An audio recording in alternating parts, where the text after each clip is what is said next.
Hey, what's up, everybody? We're here at Reillys in USC Village today at the official LAFC watch party presented by Heineken. That's right. I'm Vince. That's Connor. We are 110 Football. We are 110. We are. Well, we start from the top. Yeah. Starts from the top. And a lot of you might be saying, wait a second, I don't know you guys. Because, Connor, today, we're not just on the 110 Football YouTube page. We have brought our watch along to the official LAFC YouTube page for this official watch party presented by Heineken. Yeah. How excited are you to be on the big...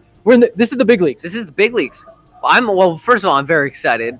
Excited to be here, nonetheless. But, I mean, plug to our 110 Football Season 2 when we were all exclusively on LAFC's YouTube channel. So for you guys who are LAFC YouTube subscribers from day one, you may recognize us. If not, we're here to party today. We are here to party because we're in Seattle and we're definitely taking home all 3 points. We'll get to that in a minute, but here, let me just kind of lay it out for you guys that are new. If you're watching on the LAFC channel, not the 110 Football channel. Everyone on the 110 Football channel are OGs. They know what's up. Yes. They know how we do this, but this watch party, it's basically like watching with your friends. We're literally in a bar. We are. Like I said, Reillys in USC Village. So it's like watching with your friends at a bar. We are unapologetic in the fact that we are going to be completely biased towards the black and gold. Completely biased. There will be cheering.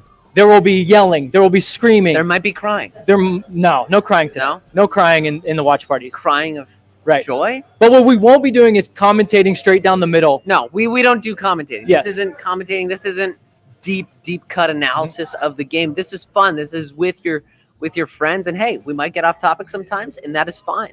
This is us watching the game with you. So the more you chime in the chat on either side, LAFC, 110 Football, we'll get to see those. We'll talk to you guys. If a crazy play happens, we'll try to explain it for you. Yes. You guys can try to explain it to us, maybe the way you see it, and we'll try to get some people involved as they come into the bar. The bar is literally opening like in minutes. In minutes. And then kick off 12:08. I mean, I don't know if you guys can see it, but the lineup's around the block. Right. So we've explained that. By the way, for those of you that are thinking about coming in, I'm looking at a table over there with a couple of prizes, one of which is that pink goalkeeper kit. Like the pink-purple one. The pink-purple goalkeeper kit. It's good. There's also a signed ball and some other giveaway items. So if you come here to Reillys at USC Village, you have the chance, and I shouldn't shake this table because it shakes our camera. You have the chance to win those, but you have to be here. It's a raffle. You can win those. Maybe you even get to come on and sit at this chair right here and talk with us if you win. That's part of the prize they maybe don't know about. I'd say that's the best prize. That's the best Not prize. The signed LAFC team ball. Right. Anyway, in other news, Archers just crushed the Cannons 20-9. Right, yeah. So Lacrosse. By the way, because we are going to be just kind of your buddies, you're going to have to watch along with us on ABC. As Connor pointed out, right now the Archers have just defeated the who? Who did it? The Cannons. The Cannons. I was going to say the Connors in lacrosse. So it is about to switch over. So make sure you go to ABC. I believe it's going to be Taylor Twellman, John Champion on the call. But you can crank down the volume a little bit and just listen to me and Connor. I think that's the way. That's the way the OGs do it. That's where the smart money goes. Some might say that's how you should live your life. Just listen to Vince and Connor, not just for we will be your Sherpas in life. Sure. Okay. So let's get to the game. Let's talk about lineups. Have you seen both lineups yet? You have not. I have. You have. I have it. Has the chat? I have our lineup. You have our lineup? But let's start with Seattle lineup. I'll just read off Seattle's lineup. Okay. You tell me how you feel. No Rui Diaz. He's injured. He's out with a hamstring injury. Okay. So Montero up top. Morris, Ladero, Roldan are going to be the three behind him. Obed Vargas and Rusnak. So the teenager in midfield. He's been really good, though. He's been good. Across the back line, Nuhu, Arriaga, Reagan, Alex Rodon. Reagan? Reagan is the center back with Arriaga. You Reagan? Yep. And Stefan Fry. Okay. What do you think about their lineup? That's not a bad lineup. Yeah. Other than, like you said, like Rui Diaz being out. Like that's I know. A pretty scary lineup. They're still pretty deep. And they're at home, which is always nice. Aren't they coming off like a 4-0 win against Vancouver? That doesn't say a lot. It's Vancouver. Don't get me wrong. Right. But a nice 4-0 win in midweek with host city for the FIFA 2026 World Cup Vancouver. While they were missing some international guys. Although they did have Rui Diaz for that game and he scored 2 goals. Yeah. So but he'll be out for this one. Let's talk about LA. Let's talk about the lineup everyone cares about, though. Let's go to LAFC's lineup, and here it is on the screen.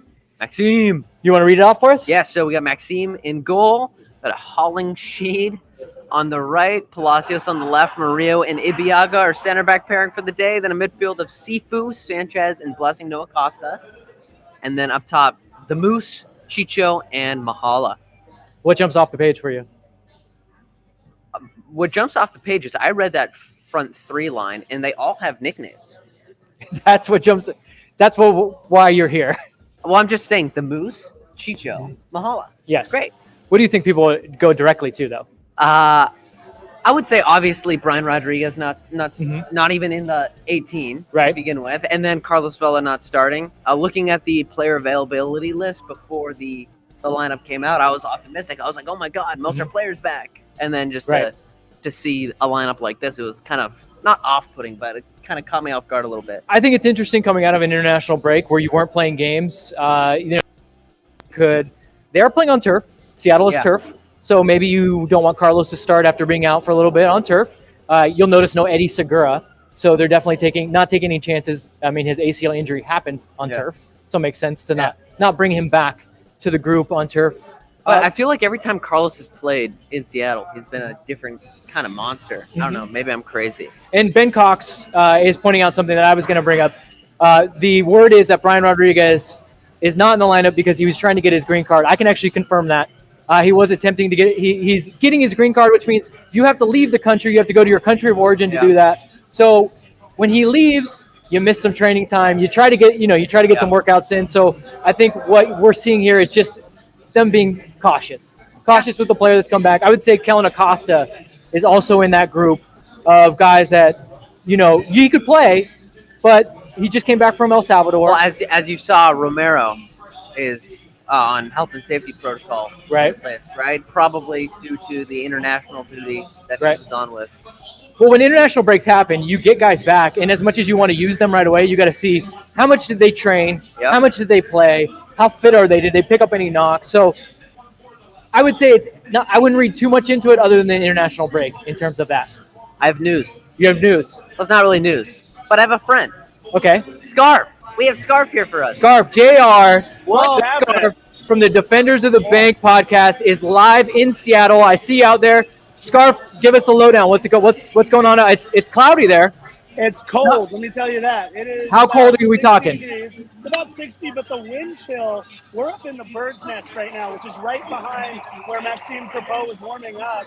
And first of all, this is a pretty sold-out building, and I imagine there's more people coming. The atmosphere is great here right now. It has been a really fun morning. We've got the national anthem happening right now as I'm talking with you guys. Is nobody going to address what is on Connor's lip right now? What are you talking about? It's a dead animal. He's had a mustache since as long as I can remember. What do you think of those mint Seattle Sounders training tops? I was told to be quiet right now. I actually really like those mint training tops. They are beautiful. I thought they're doing a Juneteenth celebration right now, so they just sang, lift every voice and sing, and now our national anthem is happening. So. If you're wondering why Scarf is whispering a little bit, it's because the national anthem's literally going on, and he's a patriotic man and does not want to step on that national anthem. We've been to Seattle, right? You've seen. I have. I think Seattle is the building I've been to most to see LAFC away. Yeah, I'd say it's one of the most fun locations to travel. It is very loud, as Scarf says. It's cloudy, which is par for the course. I'd be surprised if it was sunny there. If it was sunny in Seattle, quite the contingent of. I mean, it's not just you, Scarf. You're there with Nina and Amanda, right? There's Nina. There's Nina. There's Amanda. Hello. And you guys are not alone. There's a good contingent of LAFC fans there with you, right? There's about 120 3252 supporters in section 203. They're off to the side of us right now, so we are over here behind Maxime Crepeau, and they are to our left on the northwest side of the stadium. Okay. Things you love to see. Over about 125 traveling supporters. That's big. That's big. I mean, that just goes to show the support. I mean, it's small in comparison to how much LAFC can bring, but for any team would take 125. But this is like 5 years in. You know what I mean? This isn't still going. It's not new. This isn't the new kids on the block anymore. Right. These are fans that are diehard through and through LAFC fans that are willing to just go to Seattle. Scarf, for example, in Seattle right now. Anyway. Yeah. Oh, Scarf, literally in Seattle. Okay, Scarf. Here we go. Do you have a prediction for the game? I think this is going to be a hard-fought game. I think Rui Diaz being out really hurts Seattle. I don't think there's been a more deadly guy than Raul Rui Diaz against LAFC since we have been in the league the last 5 years. But I still think it's going to be a really close game tonight. I'm thinking 2-2. I think it might be a draw, a hard-fought draw. And look, us missing Carlos Vela, we're playing on turf. Eddie Segura, Kellen Acosta, you guys talked about it in the pregame. It's going to be really interesting to see what we can do. I am looking forward to the debut of Danny Trejo, the kid from Mendota. Super exciting that he's on a 4-day loan from Las Vegas. So I think Danny Trejo will get some minutes tonight.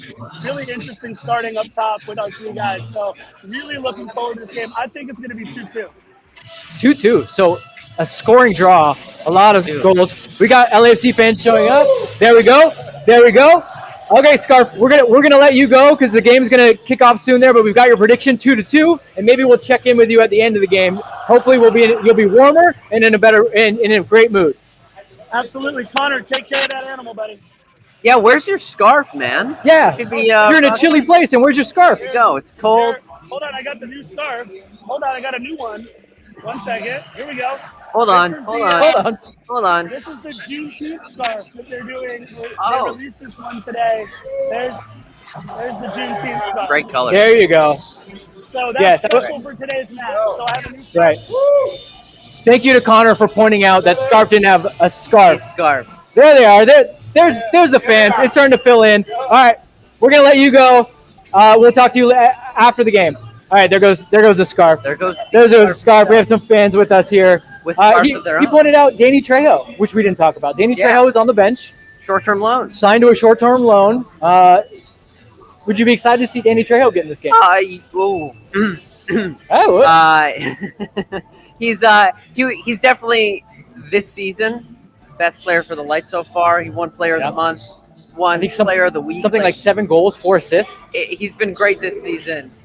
Does that necessarily translate over to an MLS side? Maybe, maybe not. I'm happy that he at least is getting the recognition, regardless of or not if that's about Brian Rodriguez being out. It's good that he's getting at least an opportunity to be in the 18, and who knows if he'll get some minutes. Yeah, I think with a 4-day deal, and like we said, it's just about getting him reacclimated after having traveled. I think that he's definitely a fill-in for Brian Rodriguez, and let's see if he takes that chance. I will say the one thing I like about a lot of these Las Vegas Lights guys is they train with the team, and so it's not like they're coming into a new environment. You know what I mean? They're able to, I think, seamlessly transition, even if it's for a 4-day loan. Right? They're ready, and they know that this opportunity can come, and so if he does get minutes, trust me, he's ready. And I can confirm, having been out to training multiple times during the break, that Danny Trejo was in fact there and on the pitch with the team. So yes, he's been training with them for more than a week. So like you said, it's not a surprise. The guys know him. He knows the guys, and not just like knows their name, like they know pass and play together. They're teammates. Yeah, they're teammates. For all intents and purposes, they are teammates. Okay, so you heard Scarf's prediction, 2-2 draw. This game is always a little cagey. A 2-2 draw. I'm going to hold my prediction. What do you got? Everyone's going to hate me because no one wants this. 0-0. 0-0. Okay, Connor has a 0-0. I'm actually going to go with Scarf. 2-2 draw. And we have kickoff. So, once again, this is the 110 Football with LAFC official watch party here at Rock and Reillys in USC Village. It's presented by Heineken, and we have kickoff. And if you're watching the game, you should be watching it on ABC, or I believe it's probably on Deportes as well. If you're watching it in Spanish. But just so you can maybe get on the same clock as us, 20 seconds, 21, 22, 23, 24, 25. And now we're into the game. And I thought you were just practicing your counting. I'm getting better, right? Yeah. Used to start at 1. I know. Now I can start at 21, 22, 23, 24, 25. That's where I go. But as we said, guys, we're watching. Like, I'm literally looking over the camera. I'm watching the game. Right so you're watching with us. Hello to Cindy. Hi, Cindy. Hi, Cindy. We're watching with you guys. So you guys have a thought, something that you're seeing in the game. Chat it to us, and we'll talk about it. Yeah, get in the chat. We're here. I'm here for 90 minutes. Yeah, we'll be here. And again, we are total. Whoa. You got Arango breaking through. Nice little block from. Interesting moment. Seattle didn't look very convincing there. They didn't, but what I like is Chicho just driving. Just drive in. Get on the ball. Direct. Just be direct. No one's in front of you. Why don't you drive to the goal line? And it worked. It worked. I don't think anyone was expecting that. No, I And I don't think that's necessarily at fault for Seattle. I just don't think anyone thought Chicho was just going to. I've watched Seattle a lot, and especially at home. They're not one to give up a chance early in the match like that. So we got our first corner. LAFC, on the other hand. Not as much this year. You said that in a Near very post. high-pitched voice. So they went through an injury struggle. Yeah. And so some things happened. You had to move some pieces. Yeah. But I would say early in the year when they had everyone healthy, they were barely giving up a big chance again. I know. There was a solid portion of the first half of the season where we were like, are we the best defensive You team? had to literally hit a bicycle kick to score on us. I know. That was so stupid. That being like the first goal we conceded. I know. It like discounts not really, but like it makes you feel like. Can we talk about hold on, we're only What? 2 minutes in, and Seattle is just giving the ball away in the back. They literally played the ball out of bounds. Take that, Cheyenne. For those that don't know, and I'm sure you don't, Cheyenne is Connor's friend that lives in Seattle that likes to talk a lot of game. We're bark, no bite. Yeah, we're hoping he'll be crying by the end of this game. So shout outs to Cheyenne. Oh my goodness. They're just giving it. Oh. Hey. I don't think that's enough for a penalty. But No. again, I like Chicho. Seems on it today. He's up for it. He's up for it. I think, especially without Brian or Carlos in the lineup currently. This is where I'm going to be interested, though. Now we're building out the back. And we've had to change a lot of pieces. And obviously we had the international break to work on a little bit. I'm going to be interested how they build against Seattle. Because this is what Seattle wants to let you think that you're good, and then they're going to turn you over. But so passes look crisp. So did those mint training tops. What is your infatuation with the mint training top? They looked really nice. Okay. But if I got you one, would you wear it? A Seattle one? No. I can think something looks nice and not want to wear it. Okay. Probably fair.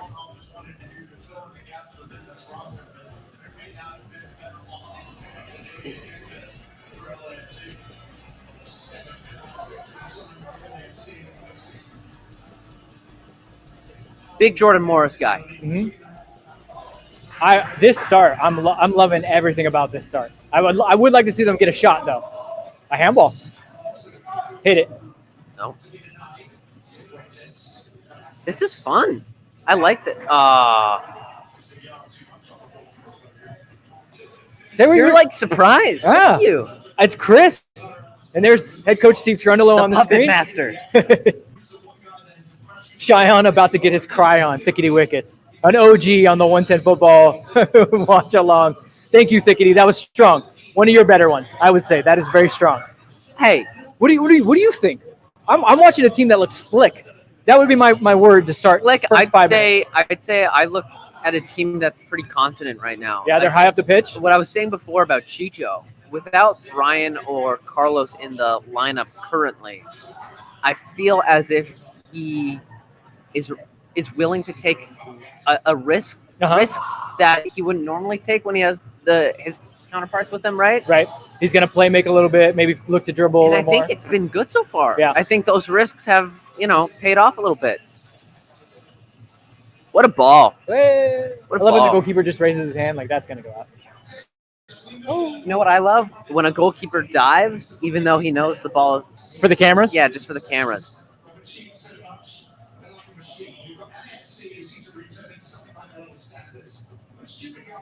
Those Juneteenth numbers are pretty cool. The Juneteenth numbers are rad. I like it on both teams for this match. And I think if you, it's the Black Players for Change. I think if you go to their Twitter, you can see about the creation of them because they worked with an artist to create those numbers because they're unique. They're different from last year's, which is very cool.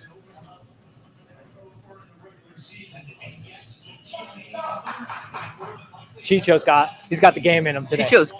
He's got something in him Chicho today. wants it today. Yeah, he wants it today. But look, isn't that pretty arbitrary though? That we can just sit here and be like, oh no, he wants it today. What does that really mean? Yeah. What does that really mean? I mean, I'm saying he's getting on the ball, he's making himself available, and he's running at defenders. He's running at defenders.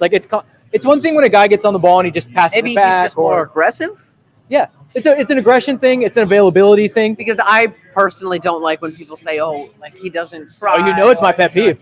You know what I mean? Because like, what does that really mean? Right. You know what I mean? Because I will say you can sometimes tell when a player's body language is a little different, when their mentality is a little different. But I don't know. I would say I don't for think me, it's as black and white as saying, "Oh, a player wants it" or yeah. doesn't want it. But when I say he's feeling it, my scientific definition of it is he's available and he's got on the ball and he's driving confidently at defenders. Like he's believing in his own abilities. Yeah, LAFC with they're setting up spells of shop. possession. The one thing is, like, LAFC's not keeping possession just for the sake of keeping possession. Right. Every spell of possession that we've had so far, without turning it over, has been 2 goals. But even when they turn it over, the guys have been in the rest defense, the counter press, if you will. They've been in good spots to quickly win the ball back. But to this point, still not a shot. This is the thing. This is what Seattle does. Anyway, it's still very, very early, but you gotta get a chance out of some of these. That's not gonna do it. That's not his strong Do you think he was aiming for a scarf? I know the scarf might have caught that. So Taylor Twellman just said on the broadcast that he thinks these might be the 2 best teams at the end of the year. Your thoughts? I think that's a very good shout. I think, you know what? That is someone who watches MLS on a weekly basis. Taylor Twellman, I would hope so. No, but I'm saying that's an opinion of someone who isn't just looking at who's checked in the scorecard Yeah. and isn't just like, I don't know. And not that bad. Making a big deal of a little touch on the back of the What's back of the up, calf. Nico? Didn't he sign a new contract, or am I crazy? Madero? I don't know. That's why we're not a Seattle Sounders. This is not Seattle Sounders Hour. This is the LAFC official watch party here at Rock and Reillys, presented by Heineken. So we will be giving you only the best LAFC news, no Seattle news. Yeah. I love this partnership. The more that Danny and Chicho can play the ball together, the happier LAFC will be.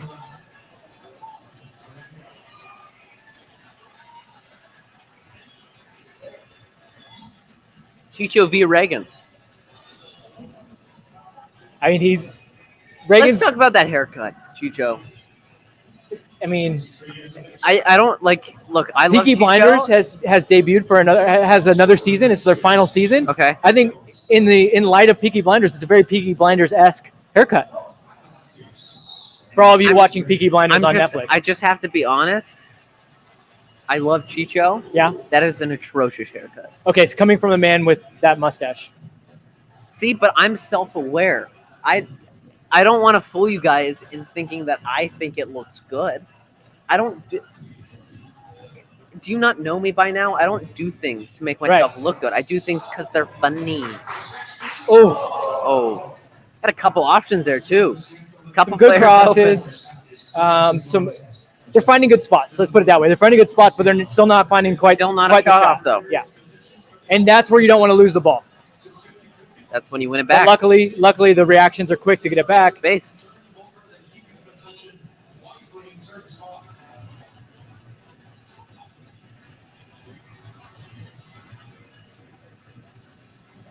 Ilya is so good. Just slows the game down. Doesn't have to tackle. Gets guys back into position. Yeah. Do you want to talk about someone who does have good hair? You love Ilya's hair. Love Ilya's Okay, hair. so we're starting to get I think we're starting to get an idea of what you like in a haircut. No, I think it's very 2022. Okay. Kind of classy. He always douses it in like water. Oh yeah, you got it. You got to get the pillow. You know. With,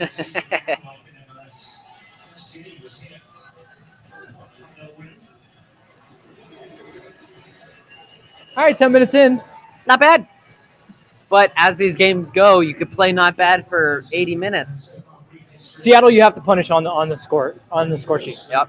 You can't say, hey, well, we've had territorial advantage, we've had the positional advantage, because Seattle said we don't care. We're just going to score, and we'll score an own goal. We don't care.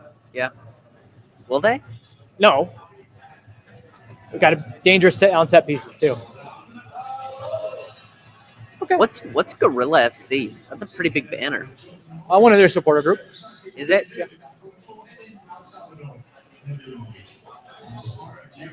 Get some more people in here. Starting to fill in. I know it's partying them. Starting to fill in. Again, we're at Rock and Reillys. This is the official LAFC watch party. It's here at USC Village. It's presented by Heineken. And if you're physically here, they're going to be doing some raffles, one of which is for that pink goalkeeper jersey, as I've said, which... And a signed LAFC ball. Those fly off the shelves. So if you're even thinking, if you're anywhere close by and you're thinking about coming down, come down because you can win stuff. By the way, this is a great place. This is my first time being here. It's my first time in any bar. No, it's not. This is a family. It's a bar, but also families can come here to eat food. That's why you're allowed. It's great. It smells great in here. It's fun. Yeah. There's actually a lot of people here. You can't really see them because they're all behind us. But hey. They're scared. They're scared of you and I. Yeah. But maybe we'll get one or two in that pond. There you go. There's the white shot. You can hear how loud it is. Sorry to the folks at home with headphones on. All right, so Seattle's getting a little spell possession, settling into the game. That's fine. That's fine. Well, they were going to eventually. Right. You knew that. Yeah, they're too talented to not at least play a little. Whoa. Well, see you, Jordan. Whoa.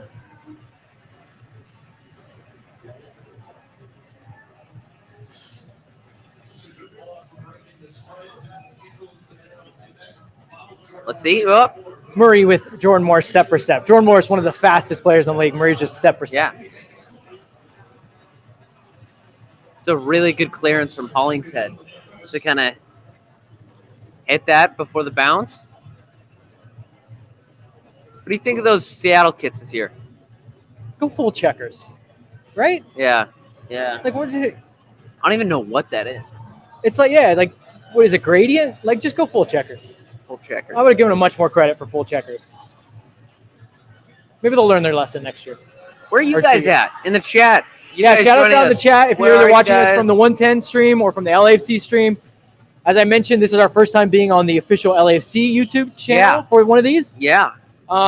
These are a lot of fun because one, we're biased, so we're gonna cheer with you. We're gonna scream and yell at the referee. We'll yell out if there's a penalty. Oh yeah. And two, it's just like hanging out with your friends. Like, are we friends? Well, I like to think I'm friends with everybody that's on that stream. You didn't answer my question. Oh, you and I. Part of your silence says it all. Speaks volumes. Says it all. Of course, we're friends. I will say, I was like kind of excited. We're kind of twinning a little bit. I was kind of excited to show you my mustache. You're like, notice that I have a little bit of mustache. I know.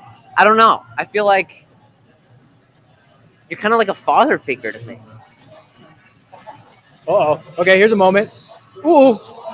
You got to time that right. Uh-oh. Got lucky. So after I praised him for going step for step with Morris, he was step for step there, and then wrong decision. Goes to ground at the wrong time. And that's also, you can't turn the ball over in that area of the pitch for LAFC. No. That's especially when your players are high up the pitch. And look at it. They get good ball. They get 4 players into the box quickly. So a breakdown in a couple ways there. I think Steve Trundle is going to look at that and mark down. Can't lose the ball in that position. When we're going to go 1v1 and we're going to make a high leverage play, whether it be a tackle or a delay, you got to get it right, especially against Jordan Morris. Or you at least take him out, right? Yeah. Well, yeah, it's the old school. Man of the ball, but not both. I'm not encouraging that. I'm just saying in that position, you have to finish the play. Up, you have to at least stop the play. You have to stop the play. But luckily, Seattle not sharp in their movement there. Nope. But that's a warning shot. That's the best chance of the game. For all that we was that the first shot of the game? Yeah. And it was like completely off. Still no shots on goal, but I think for all that we were praising LAFC for their start, that's the biggest chance so far. Oh, Seafood, that's silly. 15 minutes in. That's a silly yellow. Just play the game. Yeah. No, there's no. I mean, I love a little afters. I love a little personality, but with MLS referees, you can't take that chance. I know.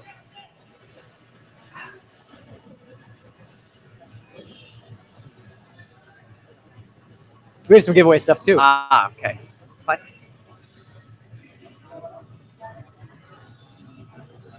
Oh, did you see me get that out seamlessly? See, when I said people were lining up around the block, Do you have one of to these? Get one of these things. You have one of these drawstring I bags? don't. I didn't even know we had those. I don't even have one. I work for the company. It's a nice color too. Not bad. Not bad. Little black and gold Hey, there. I mean, if you're here, come grab one. Hey, if you're here, We're just giving if them you're out. here and happen to be watching on YouTube, which would be interesting, but we recommend it. Come grab one, or if you're down the street, just come grab one.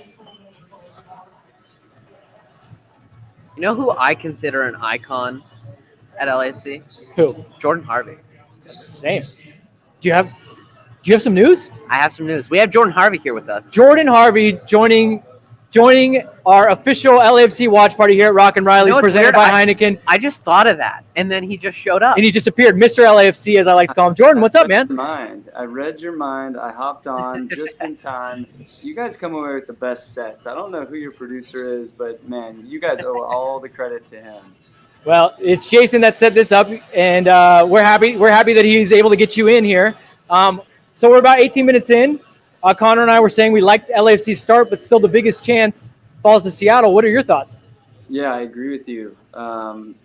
Seattle's a good team, and I don't think when you look at the standings that it's justified. I think they had a lot of competitions early on, and now they're coming in to the bulk of their season, and they've got a really good team that's going to compete. So on LAFC's front and their perspective, they didn't take them lightly. This is a top team in MLS. They're going to be there at the end of the day. They've got the quality.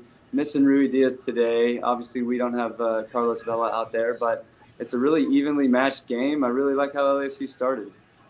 Yeah, give us some high level. I mean, you don't have to get too into specifics because I know you're in those meetings.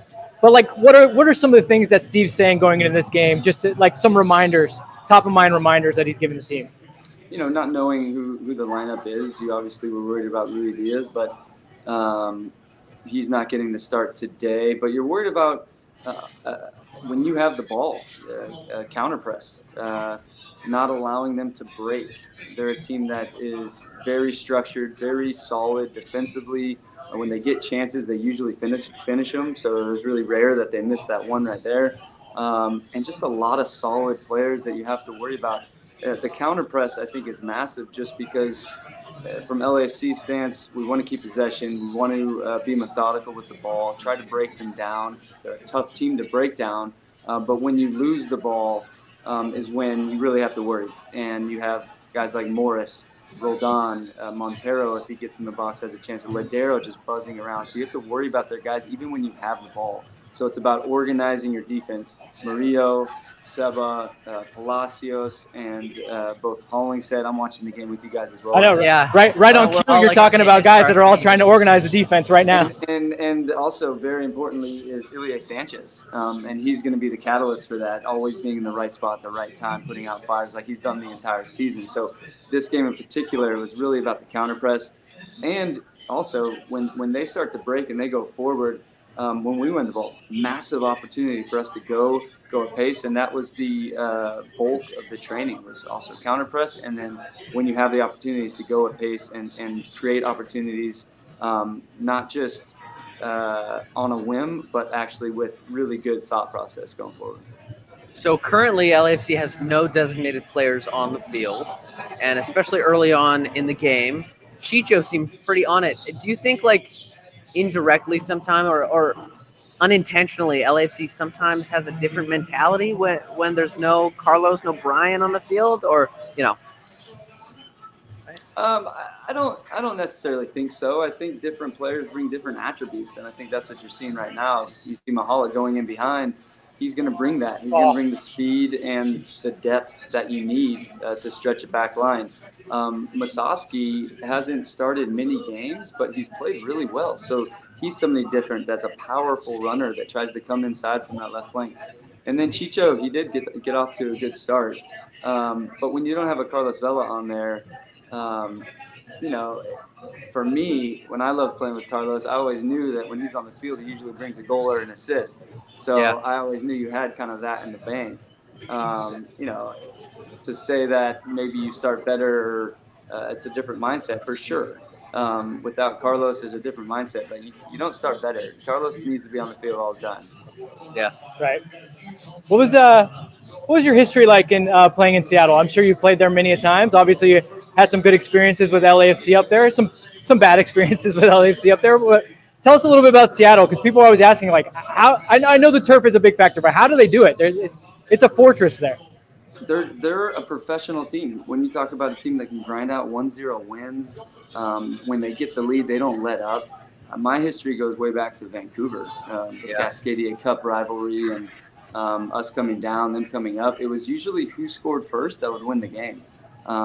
If we scored first in Vancouver, we were able to sit in, really be compact. They'd have to kind of expose themselves, and then it'd usually be 3-0. And the same would happen against us. If they scored that first goal, we were usually screwed, and that was home or away. So I think they're a very good team. I know a lot of these guys. I was with Seattle on loan my first year when I was in Colorado. I went on loan. So Smetzer was the manager then when they were in USL, so I know him pretty well.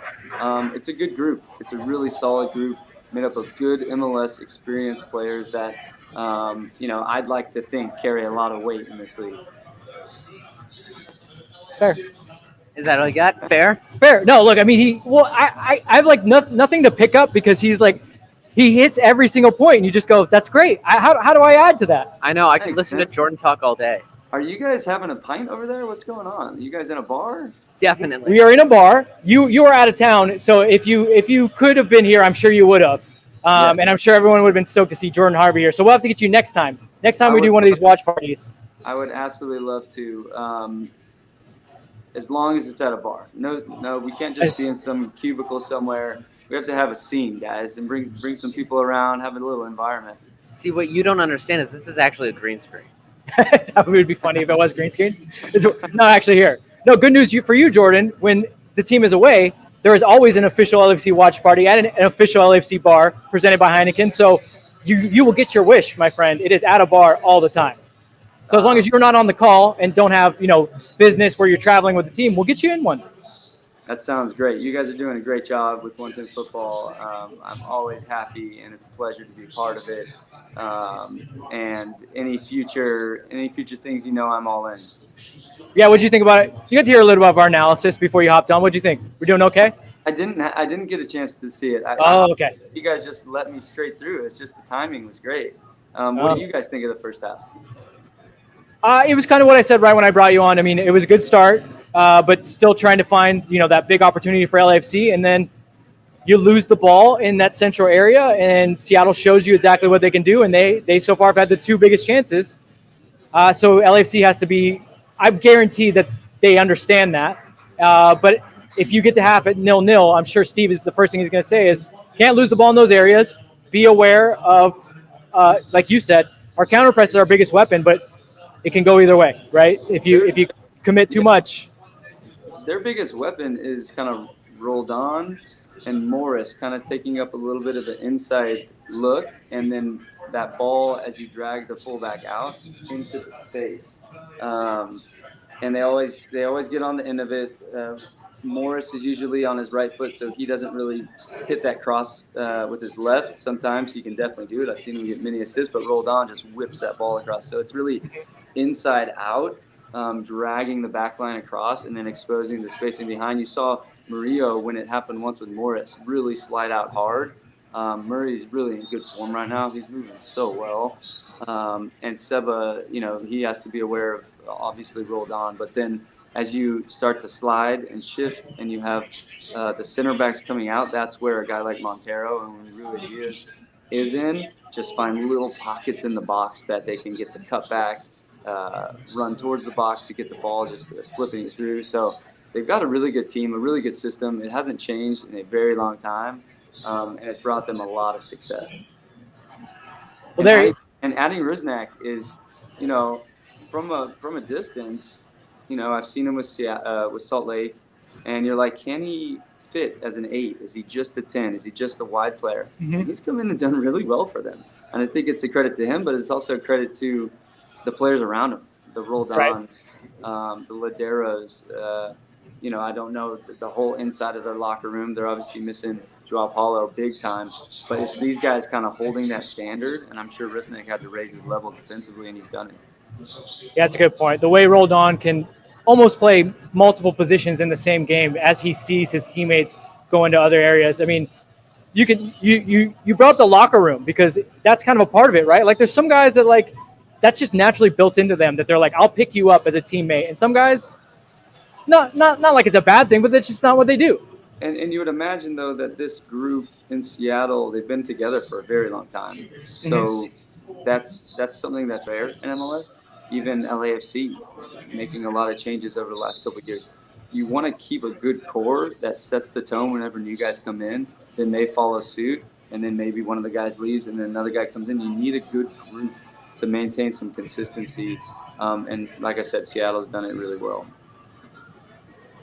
If you have been listening to the past like 10-ish minutes with us and Jordan Harvey, you are infinitely smarter. Yeah. And you can go to your friends and just tell everybody what Jordan said, pretend like it's your own, and seem like a football genius.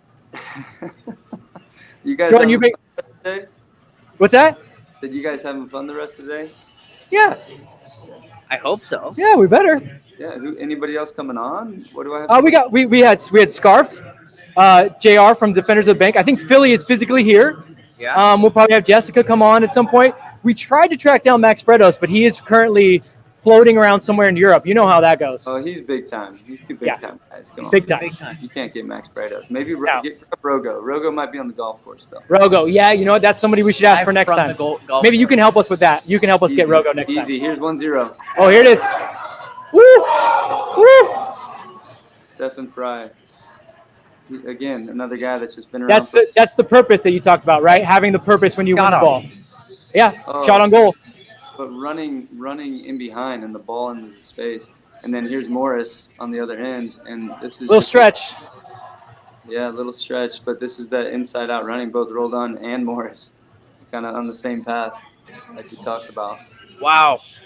It's a good game. It's a really It's good entertaining. be a potential future playoff game. As far as I'm concerned, top 3 teams in the league right now. Yeah, Taylor Twellman said at the beginning of the broadcast he thinks these are going to be the top 2 teams in the league at the end of the season. And I mean, how can you argue with them when you watch this game? But this right here, with Mahala doing this action, is what we trained all week. Okay. Neat. That exact Winning the ball action. and going fast. Oh, And it's everybody hamstring. running into the spaces, the good balls. I mean, I could tell you, Sifu actually missed that pass yesterday, and today he actually made it perfect. So That's great. yeah, everything that's been trained. There's your insight you were hoping. That's why we right? bring Jordan Harvey on. Fantastic. Tells us what happened in training and remembers it. You got that encyclopedic brain starting to come together there for training actions even, huh?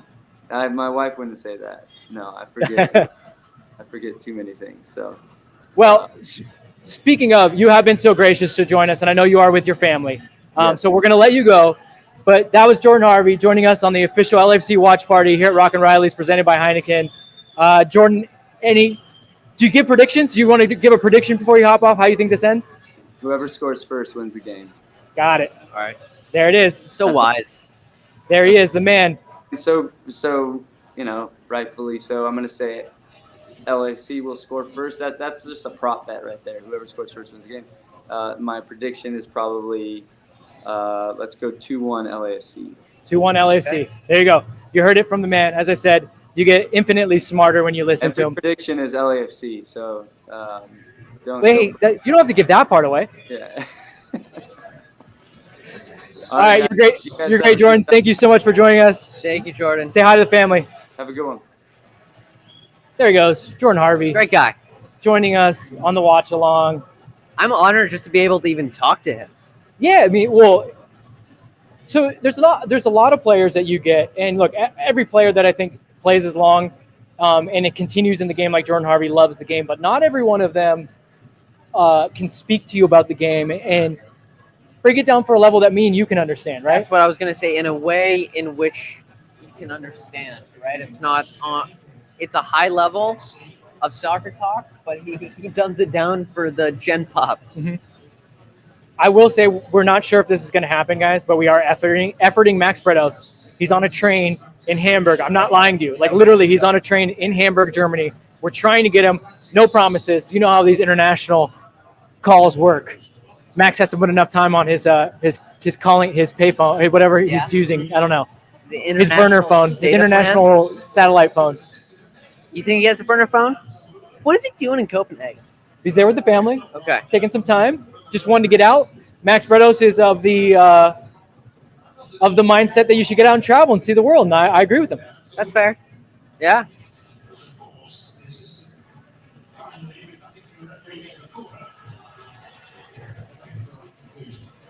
So we've had one good chance, but they're so good on the break. Yeah. Turf. Alex Cheeky Slips on the turf and looks at, did I pick it up? The turf. Yeah, normally that would be a divot. Not here. No. Stupid turf. Stupid turf. What is it? I love that Jordan clued us in, though, to the way Roldan and Morris work from the inside channels to the outside. I mean, it's just so smart. And it looks like LAFC's been pegged back a little bit. Like they're doing well to go forward and direct, but they don't have quite the possession that they had early in the game. Because, for Seattle, for example, we're talking about someone like Rusnak coming in as a DP from RSL, right? Mm-hmm. At the time.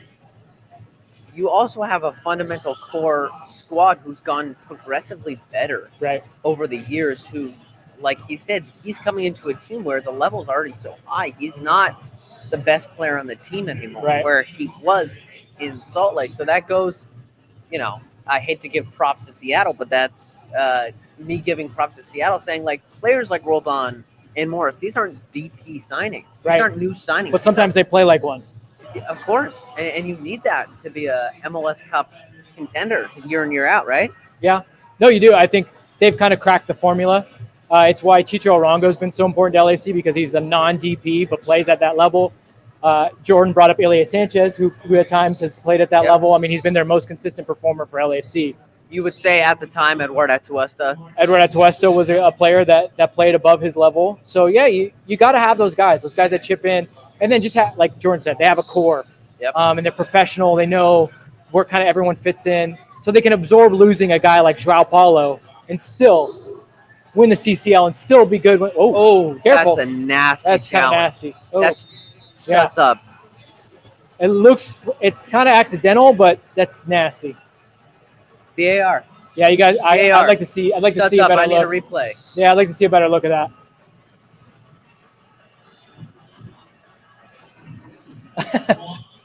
Ramiro, I throw my one-time football stress ball at my daughter. That's how I use a stress ball, right? We don't condone. No, but they are soft. They don't. My hurt. only note for that would be at least you got a 110 stress ball. You do. No. You're supposed to just squeeze those. Yeah. Keep them in your hand. I think I have. Here we go. Here's one. There you go. See what I don't like. All right, beauty. so that's you got stickers too. That's a red. Look at that. All right, wait. Let me see this again. See. Good officiating. I love Plummet. Well, good officiating, but are they going to take a deeper look at it? You just said you thought it was a red. You have black and gold glasses on? Yeah. By the way, we got 110 koozies for your Heineken. There you go. Whoa. The screen gets really dark. I want to see it again. I need to see it again. What was weird was Murillo did that little push on Vargas, which I'd say goes 50-50 in my eyes, whether or not that's a foul. But all the cameras focused on that, and so when the second actual Ladero foul happened, none of the cameras were actually on Murillo. Anyway, I don't care. Thickety Wickets is with us. He needs to see more shots on goal. Yep. Possession. I mean, at this point, there's not even really possession. They've kind of Seattle sat a little bit deeper. Swung the pendulum in their favor for this later half of Who should Steve bring on at half? Danny Trick. That's it. I think the midfield's actually been pretty good. Like normally I would say Kellen Acosta would be nice to come in when you need a little more possession. Yeah. I mean, obvious answer is you don't bring him on at the half though. Don't bring Carlos on at half, but wait like 55th minute. Right. But when you think to Thickety Wicket's point about wanting to see shots, it's like LAFC got some territorial superiority, gotten some good spots, but didn't have that level of class, that little bit of sharpness. And you think Carlos Vela is the guy that would bring that. Here, this is nice. They're moving the ball around again. Okay, have a shot. Have it. Good. Yes. Ooh. Okay. I like the thought. I like the idea. You open up You open up the middle of the field. You come in from that half space. Like, I mean, once you touch it here, you got to be thinking shot. After watching Sifu's under 21 Ecuador highlight reel, I know what happened there. He wanted to wrap his foot around it. You ever try to hit that curler? It goes where it gets a little bit too much of your heel, so you don't get the power. It comes a little bit off the heel, and because of it, it doesn't go to the. It doesn't get the height side. and doesn't get the swerve, and then I think that's what happened. So lame. Why? We're trying to get people to. No, all I'm saying is like we're saying this as definitely not like amateur. Speak for yourself, player. bro. Okay, big shot. I go out there, I pop my collar. Oh, you do? Do you roll up your? Oh yeah, because you got to keep a tan on the legs. Tan on the. No one likes quads. a farmer's tan. Well, and I don't wear shin guards when I play out there because I'm tough. You're gritty like that. You know, I always wear shin guards even in practice. My bones are pretty fragile. You're brittle. Yeah. Hollow like a bird. Yeah, I never got that when players would like practice and they would just have like normal socks on, and I'd be like, guys, what are we doing?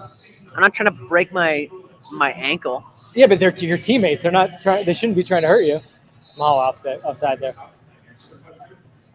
Maybe. You know what? It's real though, Connor. This is not. It does remind you of the Sabotage video, Beastie Boys. You know what? Okay, one, do you know that song? No. Two, have you seen that video? Nope. Oh man, that's a video you got to see. One of the best. What's the video? Sabotage by the Beastie Boys. Okay. It's one of the best of the golden era of music videos. Okay. You know, you learn a lot about your chat based off the references in which they provide, right? Beastie Boys are still. I mean, that's something that. Sure. Some of your friends are probably listening to. Yeah.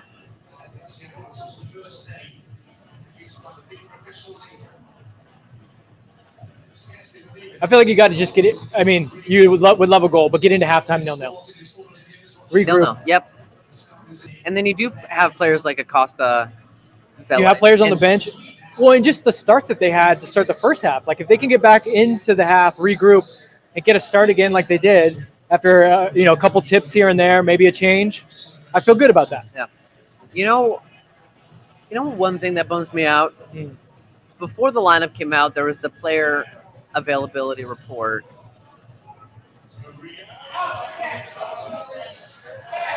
Wow, another poor miss from Seattle. An uncharacteristically poor miss. They have not been clinical, and LAFC has to be. Yeah, after Jordan Harvey was praising them for finishing almost every chance. Yeah, but they're still creating big. Like, let's see how they create this big chance. That's just a hopeful ball. You got to do better. That would have been off. You know what, though? That only happens on turf. The way that ball kind of pops up in a weird spot for him. But, hey, that's their home field advantage. Sloppy. What I was going to say is I was looking at oh, wow. There's That's from Sabotage. That's a screenshot. I was actually about to say that's Max Bretos on a train in Hamburg. I know. You're joining us live from Hamburg with his mustache. No, that is. There you go. Yeah, you're like you're the Gen Z version of that. I'm the Gen Z with your sunglasses, your version. hip sunglasses. Yeah, the TikTok version. I'm bummed for Tajuri Shradi. I miss him. Yeah, still had a little bit of a setback. So, oh, Kripo! Get back, Maxime. Get back. The crowd here at Rockin' Reillys loving Maxime Kripo just coming out there and slamming the door. Had to. He had to. He really had to there. If he didn't, He's in on goal. Great. Excellent timing of that. There we go. Now hit him on the other. There you go. He's not necessarily like a really fast player. Obviously, he's injured. You're like, go. He's like, no, he's fine. Oh, do it. Now find feet. Okay. Ooh. Good. That's fair. We'll take it. Take it. That's good. Take it. I like Sifu and the ref both pointing at the yellow at the player who fouled him on the fouled him. Yeah. Should get a yellow. You're right. You know what I mean? No, I know, but they're both like agreeing. They're like, it's that guy. Yep. I don't know why they're doing that replay. Yeah. Hey, well, that was like 2 minutes ago. Yeah, there's a couple. Well, sometimes it takes a while to get the replay machine fired up.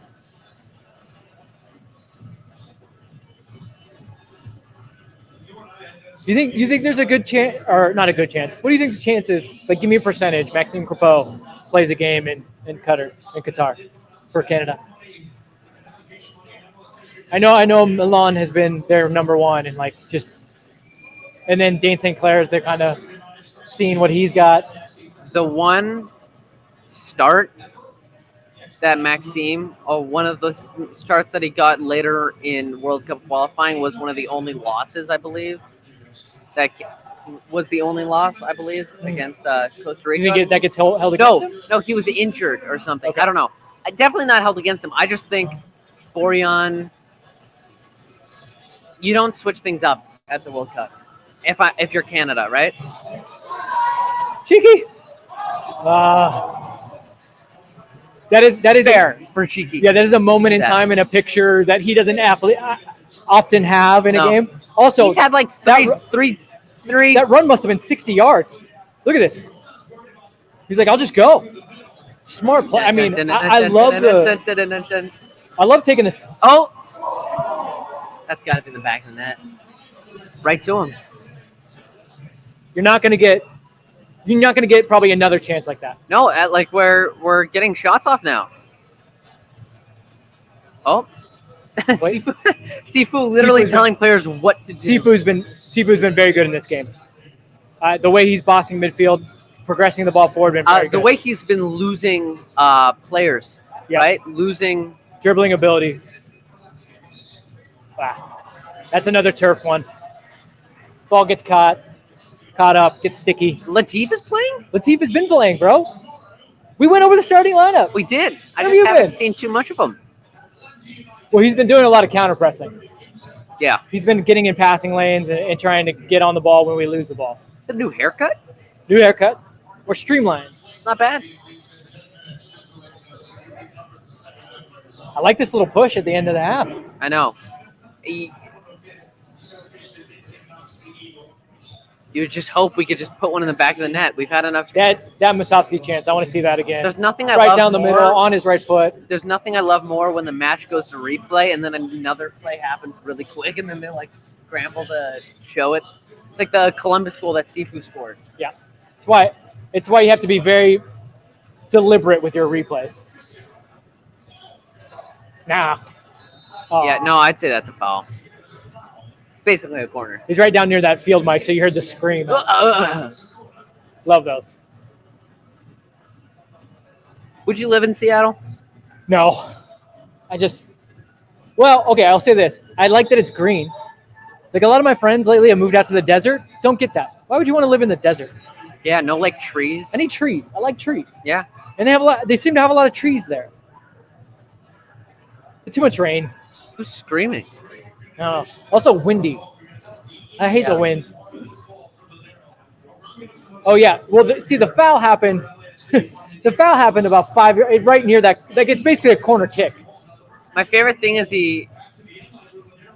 No, it's got to be behind it. It's got to be behind that line. It is a corner. That's what I love. Yeah, pretty much. He wanted to get a better angle. Good. That was good for Maxime. Maxime's been very good in traffic. Sure hands, strong punch. I mean, if you can punch the ball out towards midfield, that's what you want to do. Do you think he's good in real traffic? Like down the 110? I don't know. Maybe I'll go on a ride with him sometime. We'll do a ride along. Yeah, ride along. Why not? Yeah, we'll compare and contrast the Vancouver traffic. Is there traffic in Vancouver? I've never been. I don't know. I haven't spent enough time in Vancouver to be able to tell you. And I also don't drive, so. Yeah, but you sit in cars. My brain shuts off. Yeah? I'll just sit there and I'll go. You're just on your phone? No, I don't even look at my phone. 1 minute of stoppage time. That's fair. Seems about right.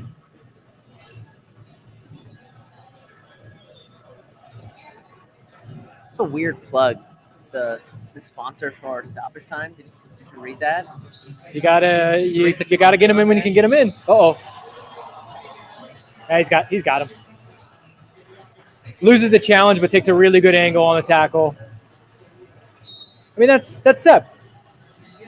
Yeah. He might stumble or make a slight error, but he's always fighting back to get back to every ball. I'm happy that he's getting some minutes. Yeah. In the past couple games. He's come in this is a high leverage game. Seattle. Very high leverage game. Comes in.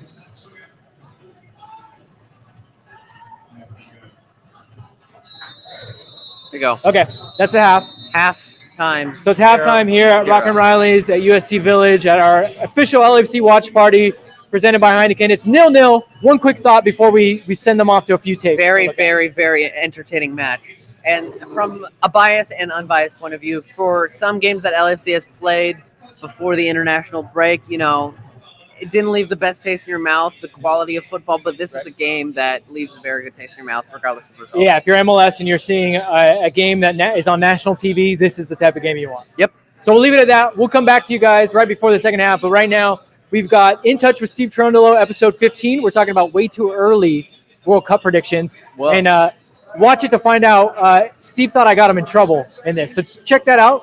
We've also got a class of 22 about how you hang your toilet paper. TP. The age-old TP question. So we'll leave you with that, and then we'll be back right before the second half. This is the official LAFC watch party here at Rock and Reillys, presented by Heineken. We'll see you in about 10 minutes.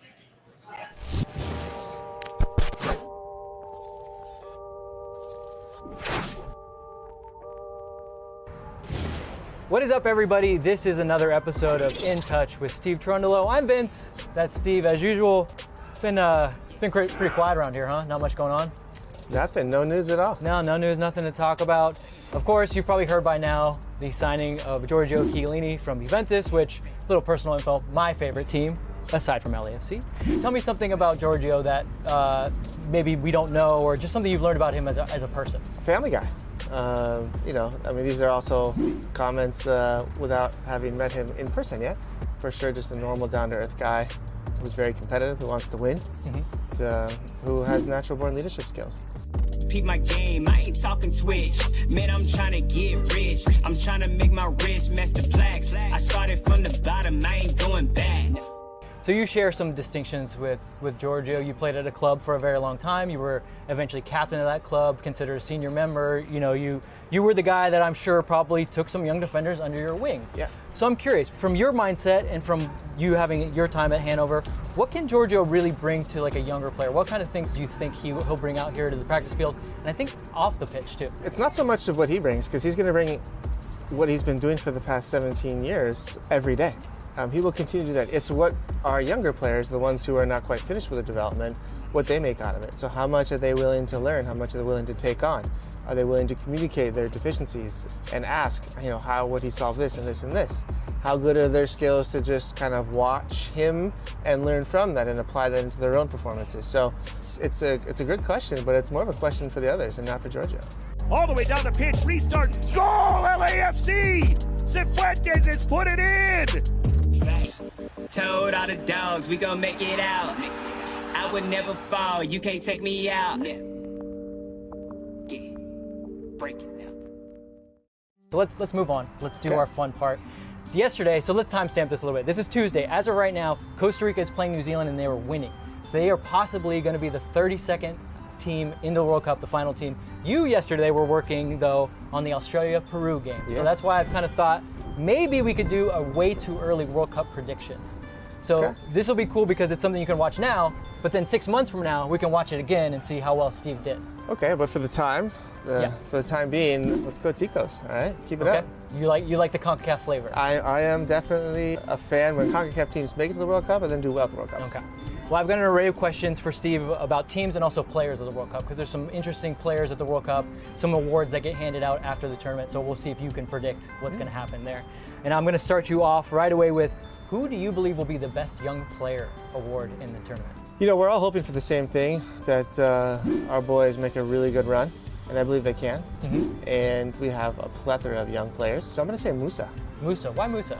He is, when you watch him, he's calm on the ball, he's brave, he's very consistent, which is uncanny of a young player. He's physically top, so he has all the tools, and he's still very young and raw, and so he still has that naiveness that he plays with that we all love to see, and openness, and he just has so much. The ceiling is so high in him that I believe the next level, playing at a World Cup, could bring that out of him.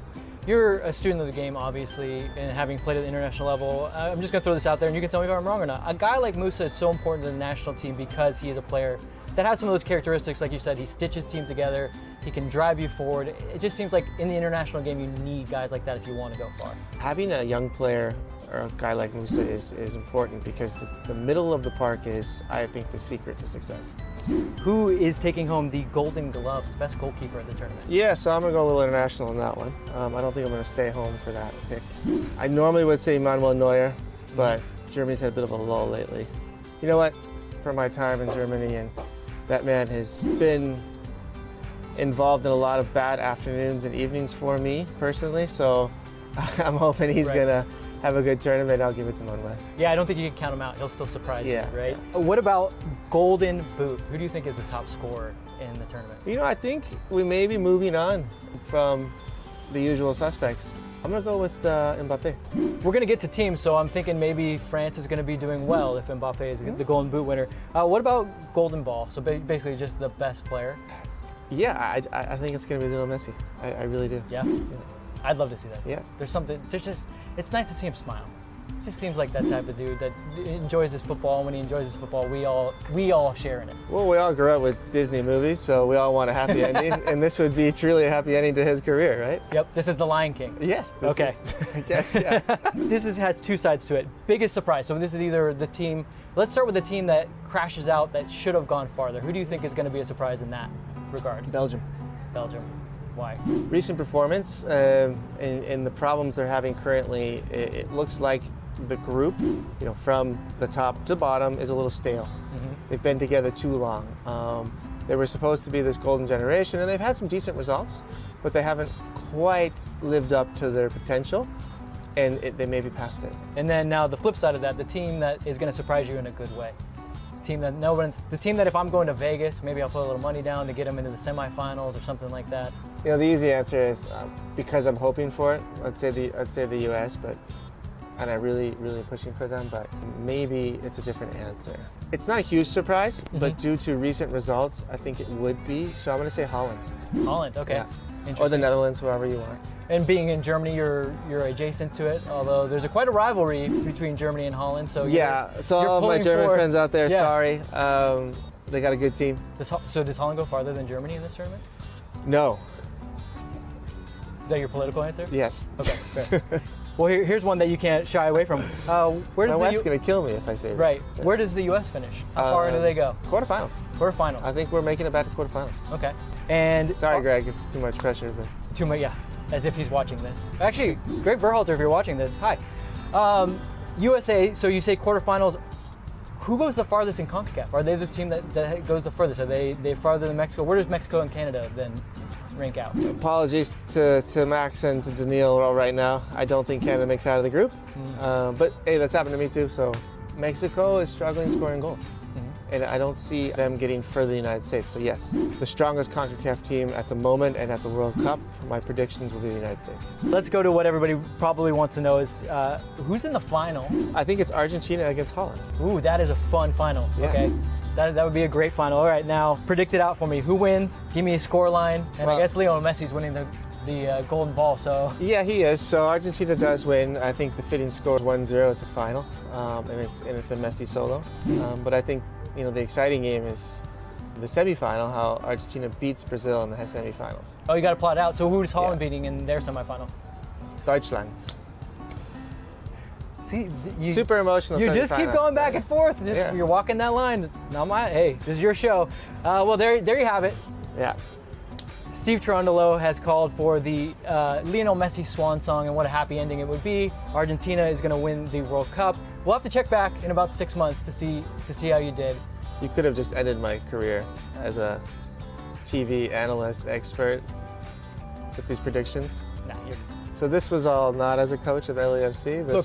This is all on YouTube. So you're going to be on linear TV. I think there's a delineation there. Oh, all right. All right, well, we'll see if we have another show next week, but this is In Touch with Steve Cherundolo. You guys, we'll see you, like I said, next week. Steve will be back. I don't know if I will be, though, after I put him on the spot, but thanks for joining us.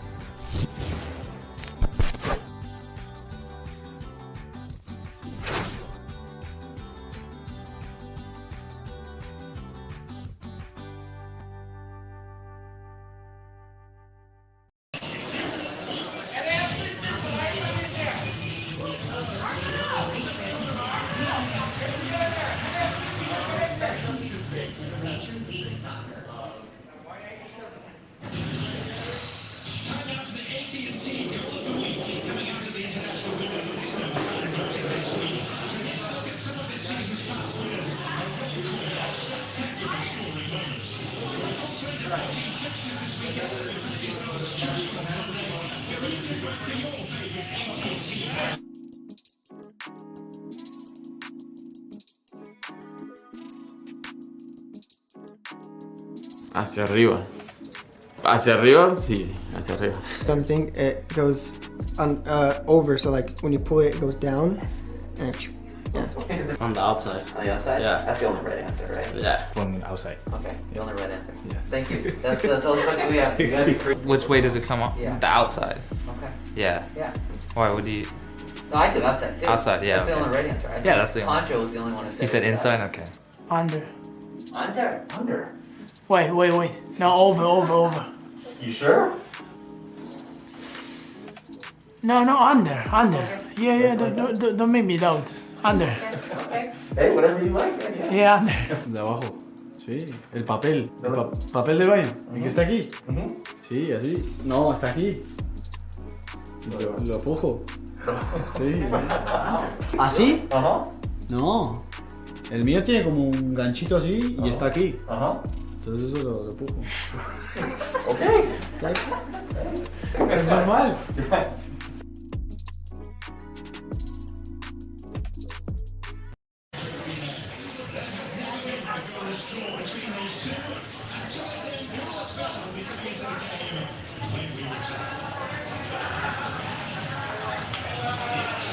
All right, what's up, everybody? It's halftime here at Reillys Pub in USC Village.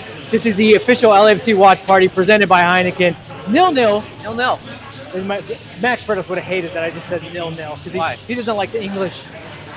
You know what? Max Bretos, he's like a purist. He's a purist. Yeah. A purist for his own style. But it's okay. It's 0-0. LAFC Seattle. It's been an entertaining game. Very entertaining.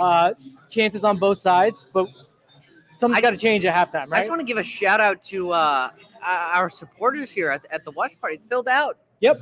Pretty substantially. We just took a group photo with everybody that's here, which is a lot of fun. It's a lot of fun. Again, you got to be here. They just did a raffle for one of the prizes. Prizes are given away now. Prizes are being given away, so you got to be here to win the prizes. But if you're not here, the second best thing is watching us on LAFC and 110 Football's YouTube channel as people will go by.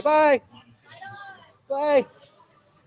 See, we got people hanging out right here on USC's campus. So you can either be here in person and win prizes, or you can watch us. Maybe one day we'll have some prizes on this watch along. Hopefully.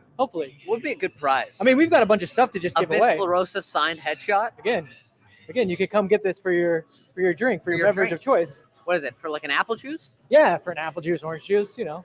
I like it. Some stress balls that you stress balls to get you through a 0-0 match like this one. Yeah. It's a bit stressful, a little bit. All right, so what are we saying? Thumbs up or thumbs down? Thumbs up. Thumbs up. 0-0. You know what? I reminded someone. So, as you said, it was pretty cool that the supporters have filled in here. And people were just asking me what I thought. And I said, Connor pointed out something I didn't even think. 0 DPs on the field. And it's 0-0 against Seattle, who has pretty much their best team aside from Reillys. Yeah. And 0-0. And we created chances. It wasn't like we were just holding on for dear life. I will say, I forgot my train of thought, so you keep talking. Okay, we'll think more about what you were saying. I will. We created chances. As it grew on, we created better chances, too. It wasn't like – because at first it was like LAFC was getting into dangerous areas. They were turning Seattle over, but no shots. Then Seattle warms into the game. They start to get into really dangerous spots, but they're not clinical, thankfully. Yeah. Maxime Crepeau also has some good interceptions or, sweeper-keeper moments.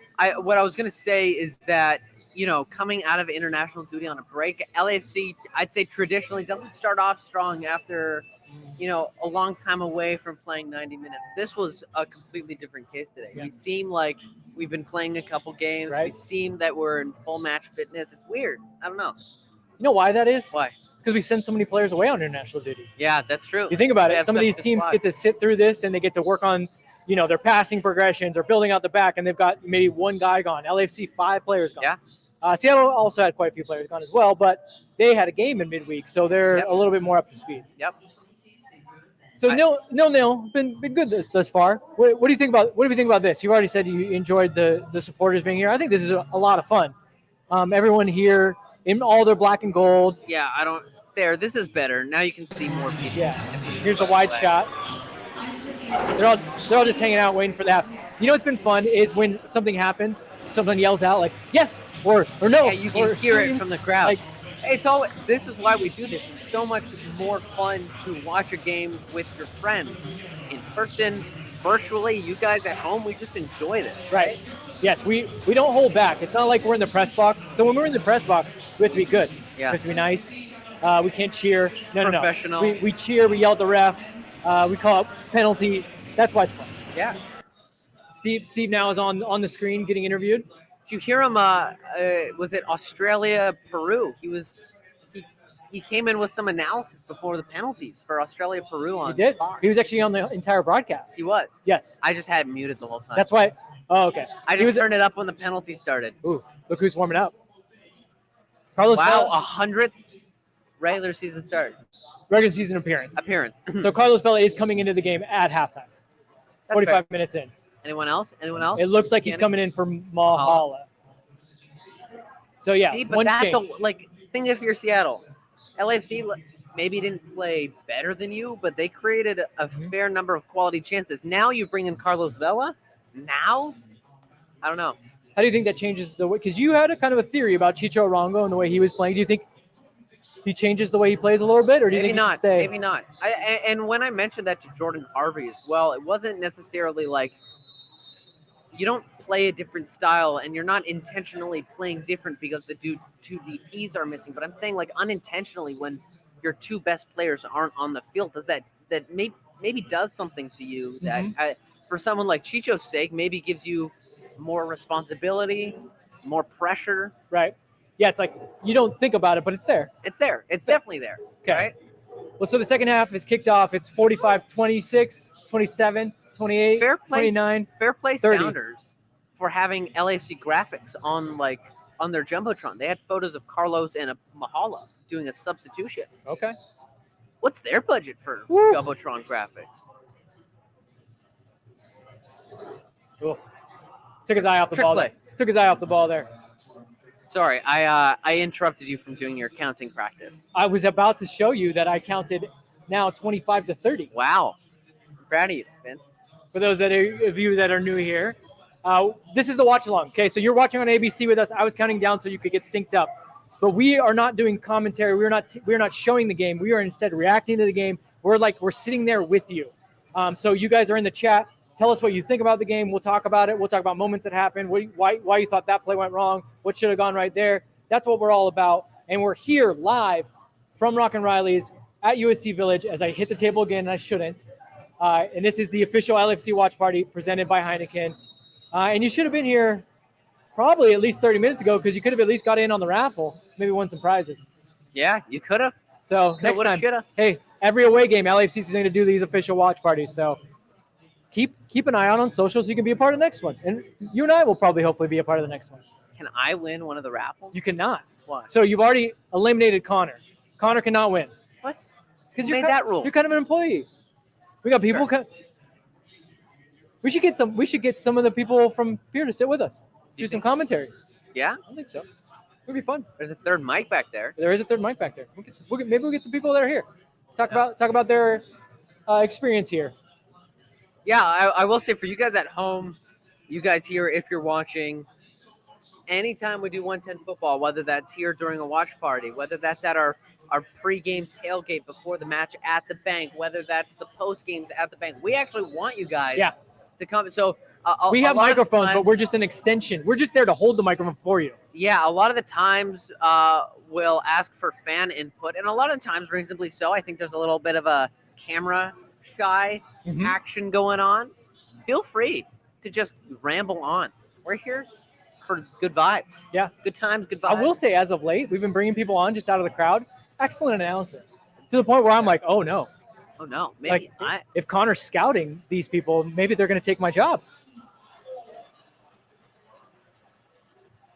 One weird. One of my favorite and least favorite things about camera angles while watching soccer matches Makes it is look sometimes like a ball that's going into the nosebleeds looks like let's see how much closer that. Let's see how close that was. You know what I mean? I could have sworn this was going top This is right. not a normal. It's a good hit. Oh! When the ball sits up like that, you just snatch at it just to see what happens. Hey. Closer than it looked.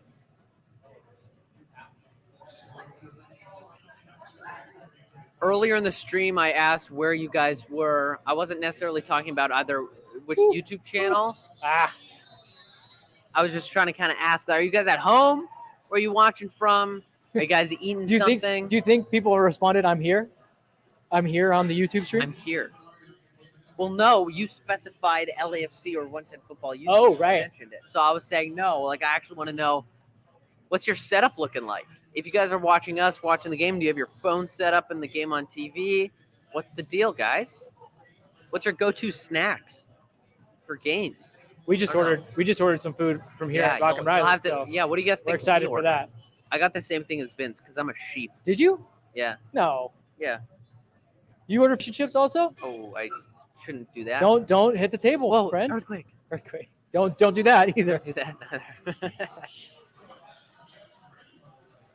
Game's stretched again, man. These two teams are going for it. Yeah, both team wants to win. I think Jordan got it right on the nose. Whoever scores the first goal, both teams are going to be going for a win. Jordan. So predictions were you had 0-0. 0-0. I was 2-2 with Scarf. Jordan Harvey had 2-1 LAFC. Yours isn't looking so good. No, it's not. But hey, if we got 4 goals in the second half, it could happen. Could happen. I mean, the teams are definitely open to it. This is not a cagey match by any extent. These teams want goals. $25. The game will end in a draw. Oh. Do we think it's a good decision? What happened there? Did he step on his hand? Hey, man. Hey, Reagan. What's his first name? Oh, look at this man. Here he is. Love the shades. I love the shades. We already had his counterpart live from Seattle, but now the man, the myth, the legend, Philly joins us. Yeah, you don't need the headphones because we're right here. Philly, the partner in crime of Scarf at Defenders of the Bank. Philly, initial thoughts about the game so far? It hasn't been boring. I mean, I could give you guys that much. It's been a very entertaining game. I don't really buy into the factor of these teams wiping off the rust from their play, being that you had so many players from both squads on international duty. Mm-hmm. But yeah, I mean, a couple of really good shots by both teams. I will say we're very fortunate in the fact that the Peruvian pistolier, Raul Ruidiaz, isn't on there because some of those flops, some of those whiff shots by Seattle would have easily been punched into the back of the polyethylene if Ruidiaz was on the pitch. Yeah, angled right into that top corner. Big words. Big words, fellas. It's been like 3 weeks. I feel like it's the longest 3 weeks of my life. I haven't seen y'all in a while. You've been getting into collisions with bikes. You grew a mustache. I've missed out on a lot of things. I know. I nearly died. He grew a mustache during the break. I nearly died when I saw his mustache. The severity of both is, I think, they're the same. Which is exactly what you would expect from Connor and Vince during a break. I know. Oh, someone got to get in front. Slow him down. Just drop and slow him down. There you go. Hollingshead's been very good. Has Vargas scored for Seattle yet? I don't think he has. Not necessarily known for his prowess around goal. Stefan Fries looked pretty good for Seattle. I think he had 4 saves at the end of the first half. Yeah. Mm-hmm. In all fairness, they weren't the best shots. I know. Well, he got the wind knocked out of him by Mahala. Mahala, he raked that one. Would have liked to see Masovsky or Seafood get a little more power on there. Oh, sure. I'm going to give a shout out to my mother-in-law, who I know is watching, by the way. She said hello. She said hello, and we waved for hello her. back. Oh, awesome. Awesome, fellas. Love Cindy. Who stood out for you so far in this game? Obviously, Stefan Fry stood out for me in terms of Seattle. As far as LAFC is concerned, Chiggy's had a couple of interesting plays. He stood out thus far. I like Moose's aggressiveness. Mm-hmm. I'd say the only right answer is Chicho, Cheeky, Sifu. That's fair. I missed the first 13 minutes trying to find parking because, driving in LA is such a cinch. Yes, of course. Oh, and there's parking everywhere. I know yes. Copious amounts. No, but I mean, this is a big statement game. I mean, for us and for Seattle. I mean, this field right here has been a house of horrors for us. I'm wearing a Diego Rossi jersey today. Not because he scored the first goal against the Sounders, but he did. But because that was the only win LAFC's had in the last 7 games against Seattle here in Lumen or the Clink or whatever you want to call it right now. Hey, I've got some fun, and you guys can play along with us. LAFC has 4 road wins. They are tied for second in the league. Can you guess who has more road wins than LAFC? Nashville. Nope. Atlanta. No, not Atlanta. Nope. Austin. Nope. Okay. NYC. You're getting closer. Red Bulls. Really? Red Bulls have 5 away wins. Fair. Now, LAFC is tied with 2 other teams for 4 in second. You could probably guess one of them. I guarantee you will not guess the other team that they're tied with for 4 road wins. They're tied? Mm-hmm. We won't 4 road wins. 4 road wins. So who is tied with them 4 road wins second in the league? You said we won't guess them. Miami. No, you'll get one, but you won't guess the other one. Miami. It's not Miami. They... Just start start listing off teams? No, don't start. Western or Eastern? Oh, one is Eastern, one is Western. All right. Oh, okay. Montreal. Dallas. No, not Dallas. Houston. Oh, wait, you said Montreal. You actually named them once before. NYC. But no. Austin. Nashville. Nashville. Knew it. Yeah. So I wasn't too far off with the The first. Eastern Conference. Well, but I was asking for first. There's our fish and chips. Oh my God. Oh man. Wait. We should. This is a. You got to rock those fish and chips if you're at Rockin' Riley's. Hey, look. Whoa. Wow. That's It incredible. looks like an entire cod on your plate. Yeah. Wow. Do you guys just want me to give you the one that you're never going to guess? Yeah. FC Cincinnati. Really? FC Skyline Chili, no has kidding. 4 road wins, if you can believe it. So LAFC looking for their 5th road win, which, by the way, would tie the most road wins they've had in 2 years. Yeah, I mean, they had 5 all of last season. I mean, we're barely halfway through this season, so that's pretty good. But yeah. Top of the Supporters Shield, you'd have to have that many road wins to be where we are in terms of our place. You guys can keep talking. I'm a feast. You're going to feast. Yeah, this is what Connor does, as you know. Yeah, no, it's all good. I had As you know. the Nashville hot chicken sandwich here at Rockin' Riley's. It's fantastic. How was it? Along with their finest glass of Red Bull. Before you came on with us, you were hanging out with everyone over there in the corner. How have you found the watch party? We've been enjoying everyone screaming out and yelling at the screens. What's it been like for you? Yeah, I mean, same thing. It's fun. The energy in here is a lot of fun. I mean, this place is great on the campus of USC, so that's also a lot of fun. It's my first time in this particular Rockin' Riley's. No, it's been good. I'm glad I came out. We're certainly a lot warmer, and it's a lot more fun hanging out with you guys rather than being cold in Seattle right now. Right? Yeah, Scarf is shivering. He was on screen with us without a scarf on. Scarf is probably wearing shorts because Scarf wears shorts. Doesn't matter what the temperature is. Scarf wears shorts. He does wear shorts. I don't know how he does it. But I'm just saying, for a man known for his collection of scarves, I almost rarely see him actually wearing a scarf. Well, that was the joke season 1. We called him the Scarf, and he was the only one at Bank of California Stadium who would never raise their scarf when it was announced on the Jumbotron. I'm nervous to eat this. These are massive. Do you know where to start? I'm gonna use a fork and knife. No. These are huge. What do you mean no? You can break it off. Just eat it with your hand, man, caveman style. Just make sure it doesn't stick to your mustache. Facial hair could be like Velcro when you eat. Oh, yeah, hold it up for the camera. This, by the way, when we say fish and chips here at Rockin' Riley, we mean fish and chips. This is not, they're not playing around. More like fishes and chips. Yeah. Yeah, those are 2 whole fish. Yeah. Did they just dunk it in? Yeah. Just slap it on the plate? Yeah. Hit it with a club. Yeah, just put it in batter. Pick it up with your hand. Hold it up to the camera. I mean, it looks like a drumstick, actually. That's one massive New York style egg roll. As you spill the tartar sauce. Ooh. See, Rui Diaz would have had that. Clip we have. Yeah. Imagine this is the clip we have when they score. Is me holding a giant deep fried fish. Go for it. Then you'd have to have one of those in Did your you hand. put a little lemon on? You gotta get a little lemon on there. Come on. You're learning here. Just a little lemon on your, there you go.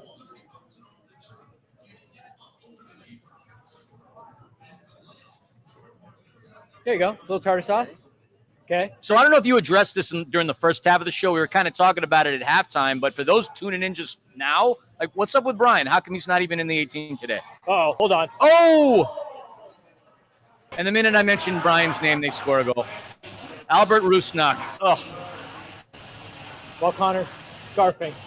It was going to happen. You did this. Oh. The Slovak sensation, Albert Rusnak, strikes again. Reminiscent of the FC Cincinnati goal, right? Yeah. I didn't get any fish in my first bite. Yeah, you did. I think I Such got a gut punch. Let's take a look at this. So trying to play out the back, and that's just when you play that ball. I feel like that exact same thing happened in Cincinnati. That almost carbon Identical. copy. Yep. Almost carbon copy. And we were saying they were playing well out the back. Self-inflicted by Maxime. That is a gut punch right there. A goal that should have never happened. Completely unnecessary. So Seattle goes up 1-0 in the 58th minute. LAFC's got work to do. Referring to what you were saying, Brian is getting his green card. And in order to do that, as you know, you have to go to your place of origin. So he had to go to Uruguay. And I believe he probably just, the combination of travel, missing, practice, him having been injured, missing practice. I think they just didn't want to risk him on the turf and everything like that. So I don't think there's anything more to read into it than that.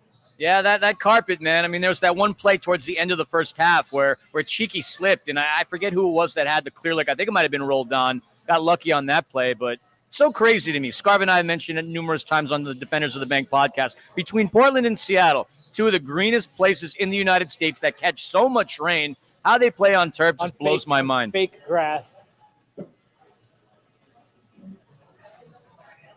Look, LAFC as we said, had gotten lucky in some instances where you're doing great. You know, the fact that he's halfway done with that thing and it still looks massive is crazy. He's a machine.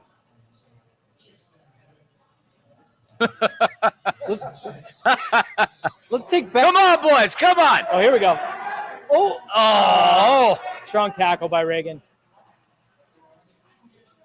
I mean, it's not like LAFC's not finding chances. I mean, yeah, they had 4 shots on target at the end of the first half. I mean, they're getting their opportunities. Yep. But, I mean, you can't – I mean, it's like Stephen Fry's got magnets in his gloves because the ball keeps landing directly to him. This game, though, it's so stretched now. People are finding everyone between the lines. It's literally offense versus offense, no midfield. And this Seattle team is so deep. I mean, looking even without Rui Diaz, oh, gosh. I mean, we haven't even talked about the fact that, you know, Will Bruin is still on the bench, and Will Bruin typically plays very well against LAFC. He does. Puts in a shift. Yeah. Twoman's pointing out that the midfield is non-existent for LAFC right now. Yeah, they gotta find some positional sense at some different starting points, because right now Seattle's going from their back line literally to the forward line and then getting opportunities. If I knew these were this big, I wouldn't have ordered them. Yeah? Well, what do you think? Give us your. They're great. Great. They're really hot. Okay. There's a lot of fish in them, which is like which is what you want. Sometimes people skimp on that, you know. Yeah, no, it's good. It's like it's meaty, but yeah, a little much. I thought I would take a break and let you. Well, the fries are delicious. I mean, Rocket Reillys is an established chain for good reason. They got good food, great atmosphere, great drink specials. Mm-hmm. First time for the LAFC official watch party here. So this is. I think we should do more. Yeah, I think absolutely. it's a very cool good turnout. spot. Yeah. And parking wasn't even that rough. No, it's not that bad. It's a garage. I found a metered parking over there, which is still good for another 45 minutes or so. Well, you can validate, no? Can you? I'm looking over there. It looks like a validation. Well, no, but I parked by a meter. Oh, you parked by a meter. Sorry. So I don't think the meter maid would say it would take my validation. Right. Let's go, Latif. Carlos! Oh. Ride him like a boat. I need him to hit that curler sometime soon, though.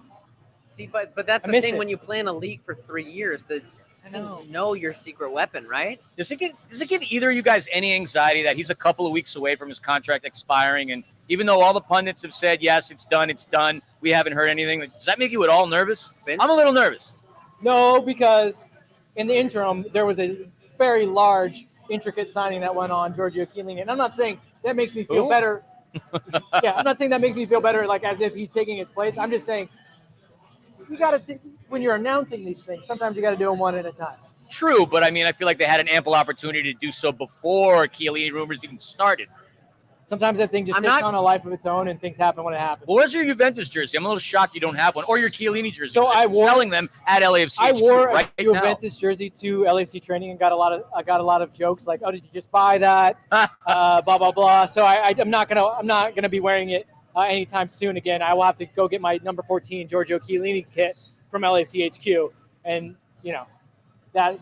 But then I have a feeling guys will be like, "This is the first one you got a name on." Like, I think it's fair. I mean, you're a massive Serie A supporter, massive Juve guy. You're Italian. I mean, it only makes sense. Right. La Rosa's Italian? Oh, stop. I thought that was Irish. Good moment here. If it was La Rosa. Oh! Yes, Ryan. Oh! Oh! Dang it! Are you kidding me? I mean, like, you don't get any more of a golden opportunity than what we just had. First, Ryan Hollingshead, who's second on the team in goals. Then the rebound falls to Chicho Arango, who's right behind them. Stefan Fry, I mean, just pulls a rabbit out of a hat. Look at this. What intricate play. Great passing. Yeah. Oh. That's got to be in the back. That's a poor. I'd say, although great save from Fry, poor finish on Chicho's part. Yeah, Chicho should have punched that sucker back in there. Yeah, just kind of, look, you get rushed, you just kind of think you can snatch at it. LAFC fans out there, sometimes there's not more you can do, right? Yeah, so right, like we the better. like, So the better thing to say that he's got a score there is kind of like you think he should do better, like he should place it a little better. Like there's a lot of guys that get that chance that do not score, and even high level guys. Yeah, I mean, you Fry's coming back to the goal. You try to hit that side netting as much as possible, right? Without missing. Obviously, you're in front of. You're like, I know. All I'm saying is, Cheeky just dancing on them. Dance on them, Cheeky. That's a corner. Corner. All I'm saying is, I don't think that there's anything I can really complain about. That was one error on Maxime's part. I'm going to go in on this while you're doing We've that. created amazing chances thus far. It just hasn't gone in the back of the net. That's directly to him. That right? Yeah. You don't hit that to the middle. You like it? Really good. Like light, flaky. Imagine if they made chicken McNuggets that size. I'd be going to McDonald's every day. Imagine if they had chickens that size. Would they rule the world? Would we still be the apex predator? Well, they'd be pterodactyls then. Yeah, they'd be dinosaurs. I feel like our watch parties aren't even like this. It's not even about the game anymore. It's just a once in football mukbang. Come on, boys. Come on, boys. Yeah. We didn't point out that there were some substitutions here. We had Vela came in for Mahala. Well, we had Vela for Mahala, and then Kellen Acosta for Latif Blessing, and Franco Escobar comes in for Cheeky, I believe. I didn't even know that. I don't know if we led, but what? We sent 6 players on international duty. That's got to be among the top leaders for MLS. It was among the tops. And I know Seattle sent 5 players. Right. So it's not like, again, that either of these teams have that much rust. I'm not saying this as a bad thing, just an observation. Reagan has a really big head. He's a big boy. He's a big boy. Like, it looks like Escobar did not come in yet. They said he did.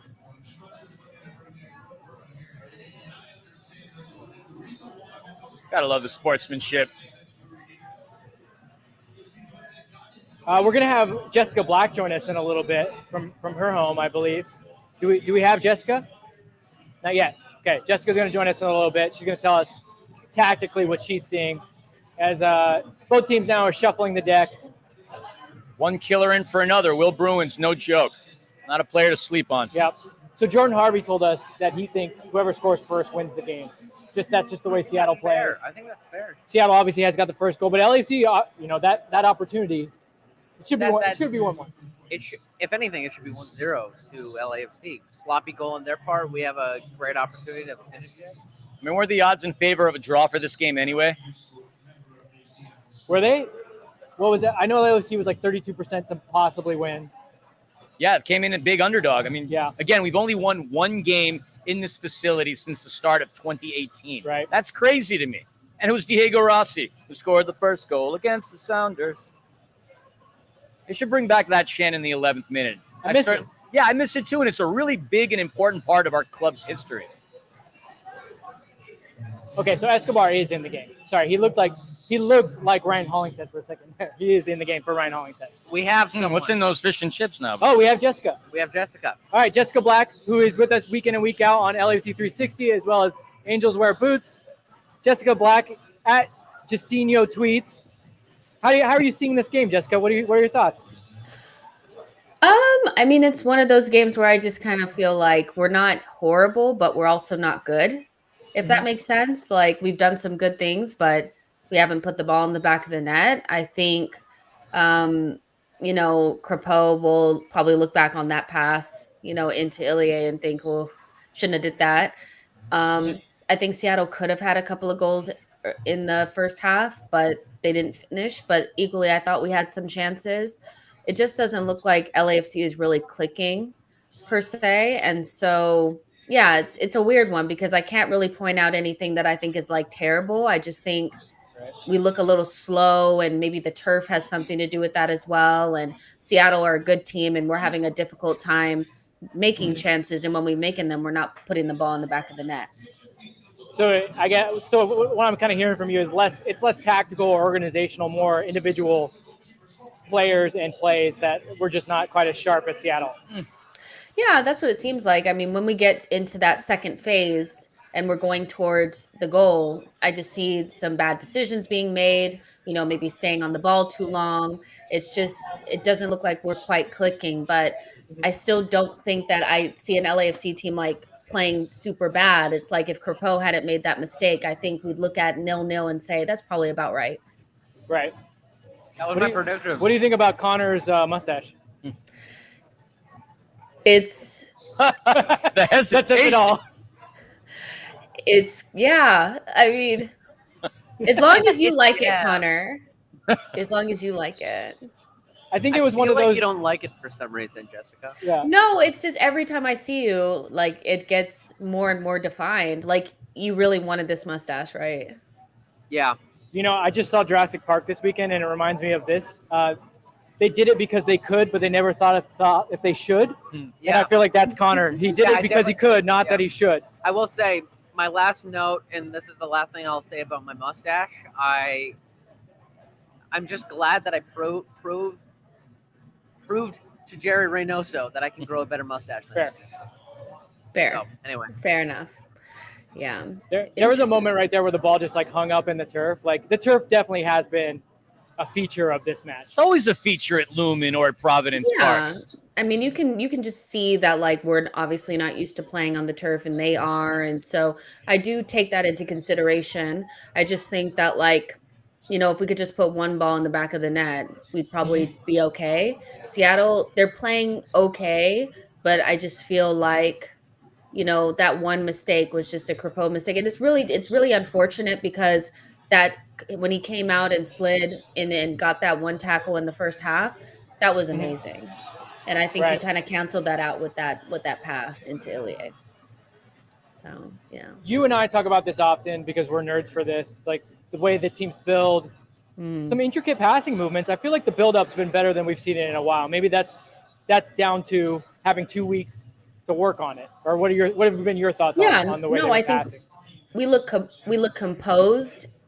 Because I do think Seattle, their front three did a really good job of like trying to cut out the passing lanes for our midfielders. So we ended up going wide, and then we had to create things from there and try to find Ilie through those movements. And we did a good job with that. So like ultimately I see an LAFC team that looks composed. We don't look frantic. We're finding each other. It's just that little bit of quality when we get in and around the box is not quite there. Bad bounces and just one fatal mistake from Crepeau. That's really what I see right now. But they look like they've practiced their patterns of play. Like that's definitely something that I can see.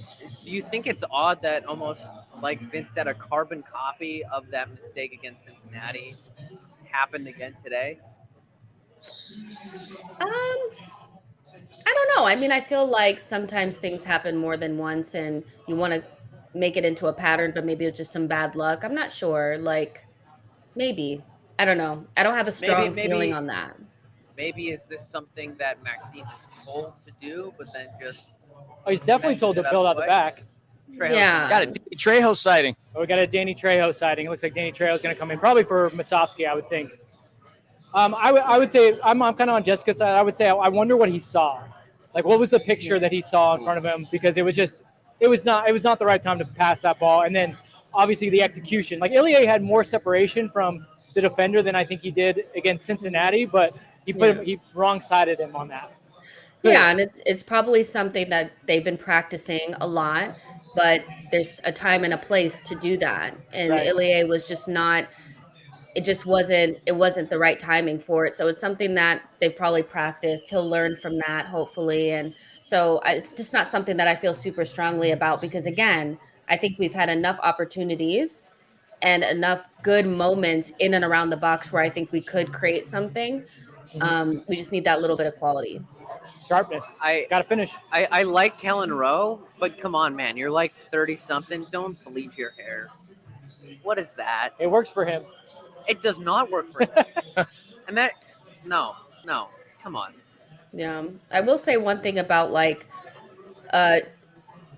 Chicho is still not beating the allegations for me. Like that's one thing that stood out to me in this game is that he just hasn't clicked into gear. He just hasn't done it yet. And he was right in front of the goal and really it should be 1-1.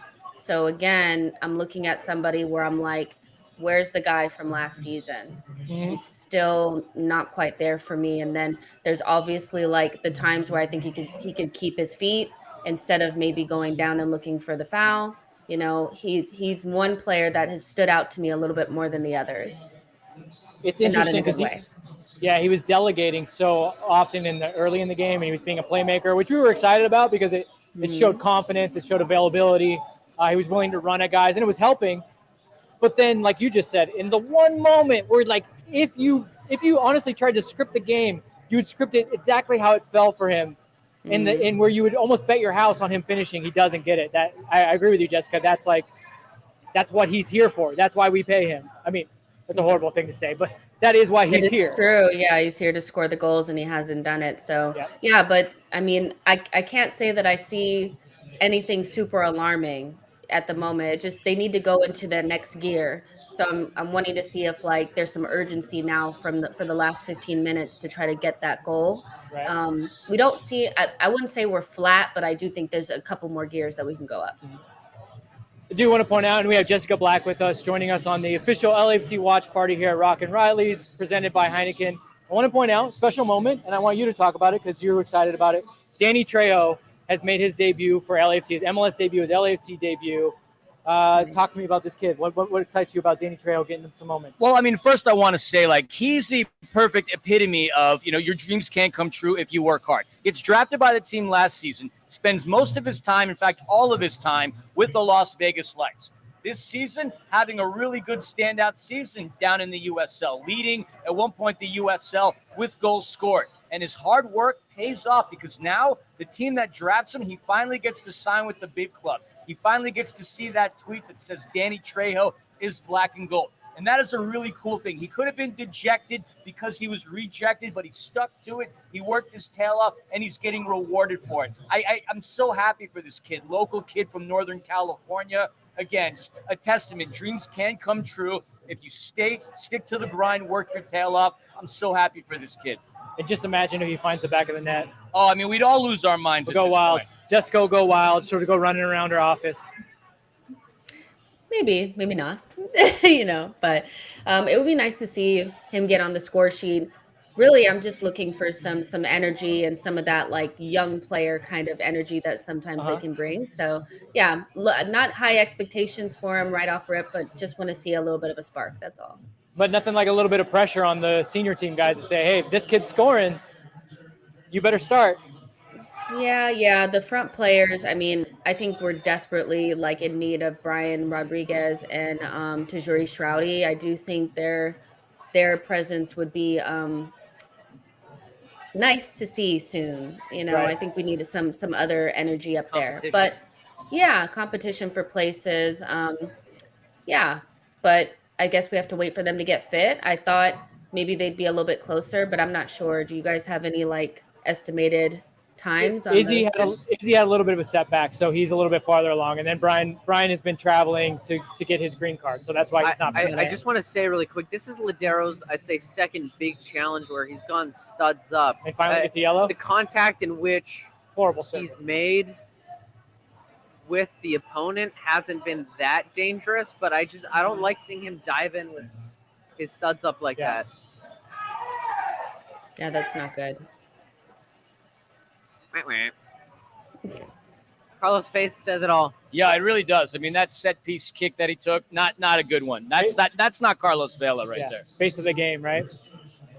A little nice cameo. I miss those Seattle away jerseys that were like the all black with the neon green. Did you see those? Those were sick. They're from like 2014, right? Yeah. Xbox sponsor. Their Jimi Hendrix kits were pretty. Jimi Hendrix kits are pretty solid. All right, Jessica, before we let you go, do you have any kind of prediction for how this match ends? I mean, I'm hoping. Chicho.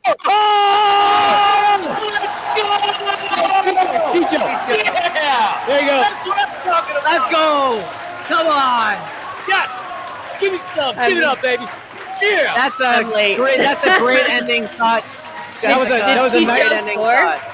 Chicho scored. You asked him to do it. You asked for a bit of quality, and he gave a nice looping header. I like how we all thought it was Trejo for a second. Looked like Trejo for a second.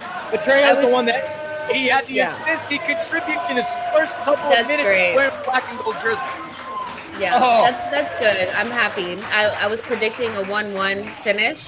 Maybe we can go on and win it from here. So we'll see. It's not the distance of the ball, but the finish is a little bit, and he didn't dive too, but a little bit Robin Van Persie to just loop the ball, just kind of flip it up over. Robin I Van know. Persie from the World Cup. I know, for Oh, all that the was saves lovely. that Stefan Fry has made, he's probably got to hate himself for letting that go. I mean, but that's one where like you're just caught. He loops it in a perfect spot.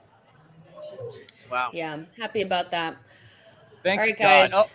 All right, Jessica, we're going to let you go. Thank you so much for joining us on the official watch party for LAFC here at Rockin' Reillys, presented by Heineken. Jessica Black, by the way, you can see week in and week out with us either on the LAFC 360 show or Angels Wear Boots. That's Mondays, 1 p.m. for LAFC 360 and Angels Wear Boots at 4 p.m. Jessica's the best. She breaks the game down in such a succinct way, whether it's the men's or the women's game. So definitely join her and join us for those shows on Monday. And thank you, Jessica. We'll see. We'll see you red for Ladero. Oh, there you go. And Connor calls the red for Ladero. Amazing. Wait, All maybe? right. Yeah, you hop Bye, off and watch guys. this chaotic thing end. Wow. Wait, this game maybe? has gotten. Yeah. It's gotten fascinating. Wow. I mean, it was never boring at all. No. But now it's good. We certainly avoided a Turn up the volume. Now it's going to be fun. 10 minutes left. That's not fun though. No. Let's hope it's just a. Embellish. Yeah. Okay, let's see what happens here. So I think it's a foul on. What happened? So I think two LAFC players like clothesline rolled on, and then something happened after the foul. Can they not show a replay? They're working on it. Please, They're working on it. just let us see what happens, so Yeah, we can sure. all formulate an opinion that's different from the referees. Okay. So I'd say Okay, he plays on this here. is a foul. Probably. Wait, but does he go through him?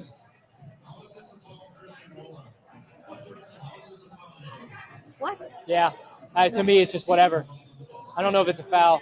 You do have to be accountable for your studs. No, but that's Yeah, no, it's just Chicho, coming together. They went. Yeah. I think you just let it go and it's nothing. So wait, who's got the red card then? Sorry, no red. I thought it was Ladero originally. Got it. And because he was on a yellow and Got the it, referee okay. had a yellow out, I A assume lot of confusion. a lot of confusion. Yeah. A lot of bodies I come just together. like mixing things up. Yeah, I just like okay. shouting stuff out, making people get their hopes up. Just hanging out with the guys. What's the ref doing? Come on, Chicho, get up, buddy. But that's a fault. Like, look, I know, but if you pass the ball and the player comes in late to you, You still have to be. Look, you have to be accountable. I get it's bang bang. I don't know if it's a yellow. I could see it being a yellow though because you have to be accountable for what happens. see, like, look, there's three guys around him. Okay. They come together. Right, but they don't initiate the contact. He steps on Chicho. This isn't initiating contact. Chicho's putting his foot down. I know, but look at them. Okay. I don't know. I disagree. I see two But LAFC. this is modern football though. You have to be This is accountable for your modern studs. You get- This is no. modern This has always football. happened in football. Like how Ibiaga just pushed Poncho out of the way. It's just like, no, kid, get out of here. You're gonna get whooped. At this point in the game, I don't think Chicho would be wasting time unnecessarily. So I think he's actually, Oh no, that hurts. yeah. Certainly smart. Stepped on the top of his foot, top of his ankle. That hurts. That's fair. All fair.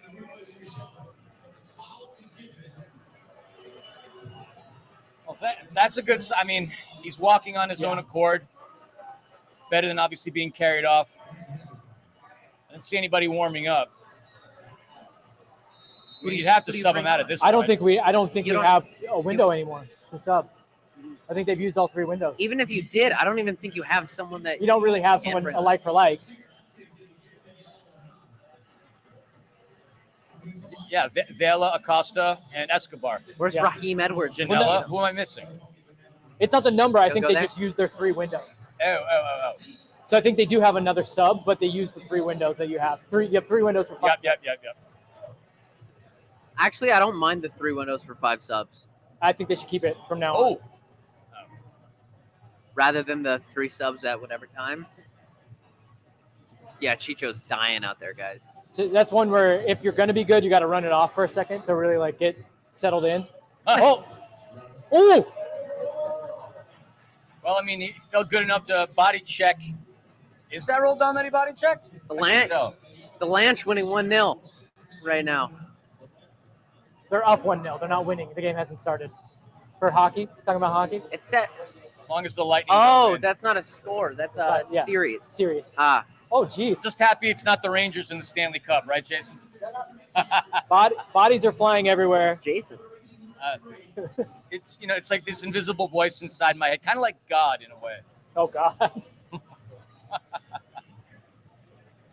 God. Oh boy. Come on, Pancho. You got to get back. They need. Oh, what a ball. There you go. What a ball. What a ball. Hey, you saw that guy with the green vest on. Tried to play it to him. I know.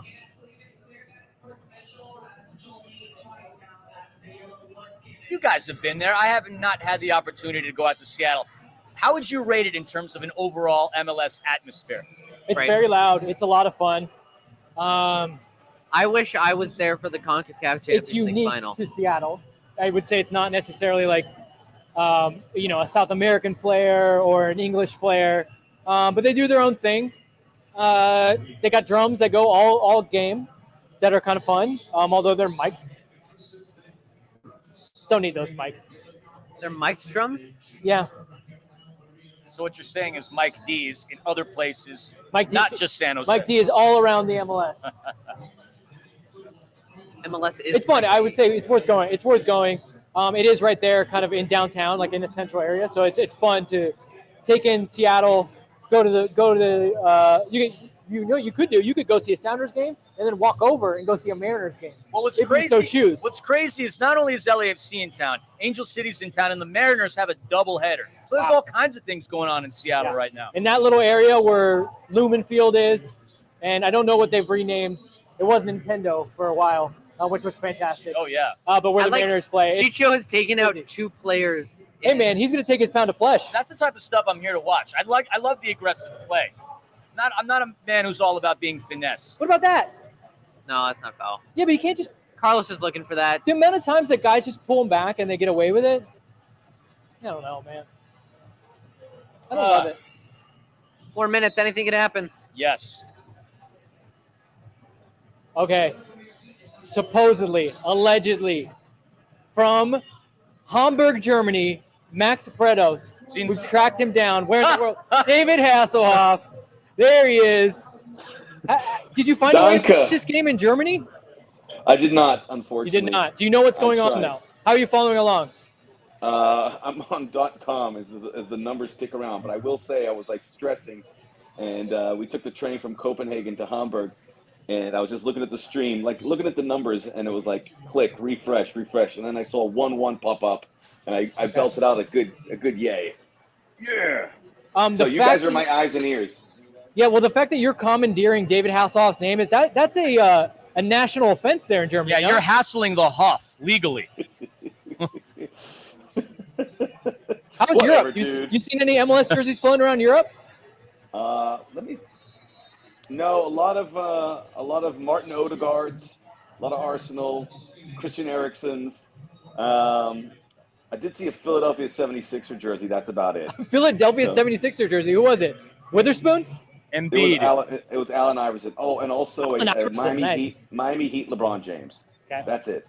Okay. So you're gonna cop yourself a St. Pauli jersey being there in Hamburg? I'm gonna go to the stadium tomorrow and just check it out, and then I checked out the Parken Stadium in Copenhagen. So I'm the king of this. I always go to stadiums when there nothing's going on, because usually when it's in season. So you're seeing on our faces that things are happening. Danny Trejo sent a very ambitious ball into the box, but it could have landed at anybody's feet. Danny Trejo? I was actually going to ask you about that. Danny Trejo has gotten into the match. He was kind of part of the goal that Chicho Arango scored, went up for a header, and then Chicho finished it. What do you think about Danny Trejo? Well, Philly talked about a little bit how special that is to get a guy to get drafted and finally make his debut. What do you think about Danny Trejo getting in this game?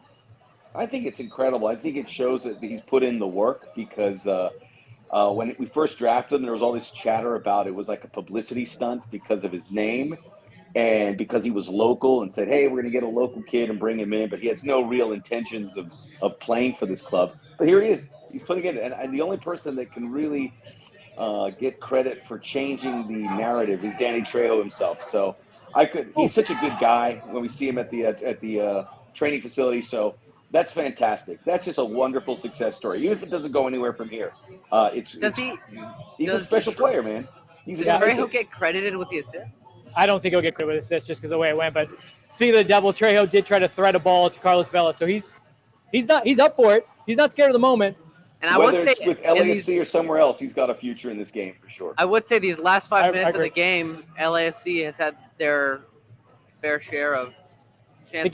The game at this moment, Max, is stretched. It's two teams just kind of going hero ball. But LAFC is turning Seattle over more and looks maybe a little bit more on the bright side here. But it's been, for a 1-1 game, for a nationally televised game, this is, like you and I have talked about, we need more games like this for everyone to see that the level is and can be this good for just a regular season game in MLS.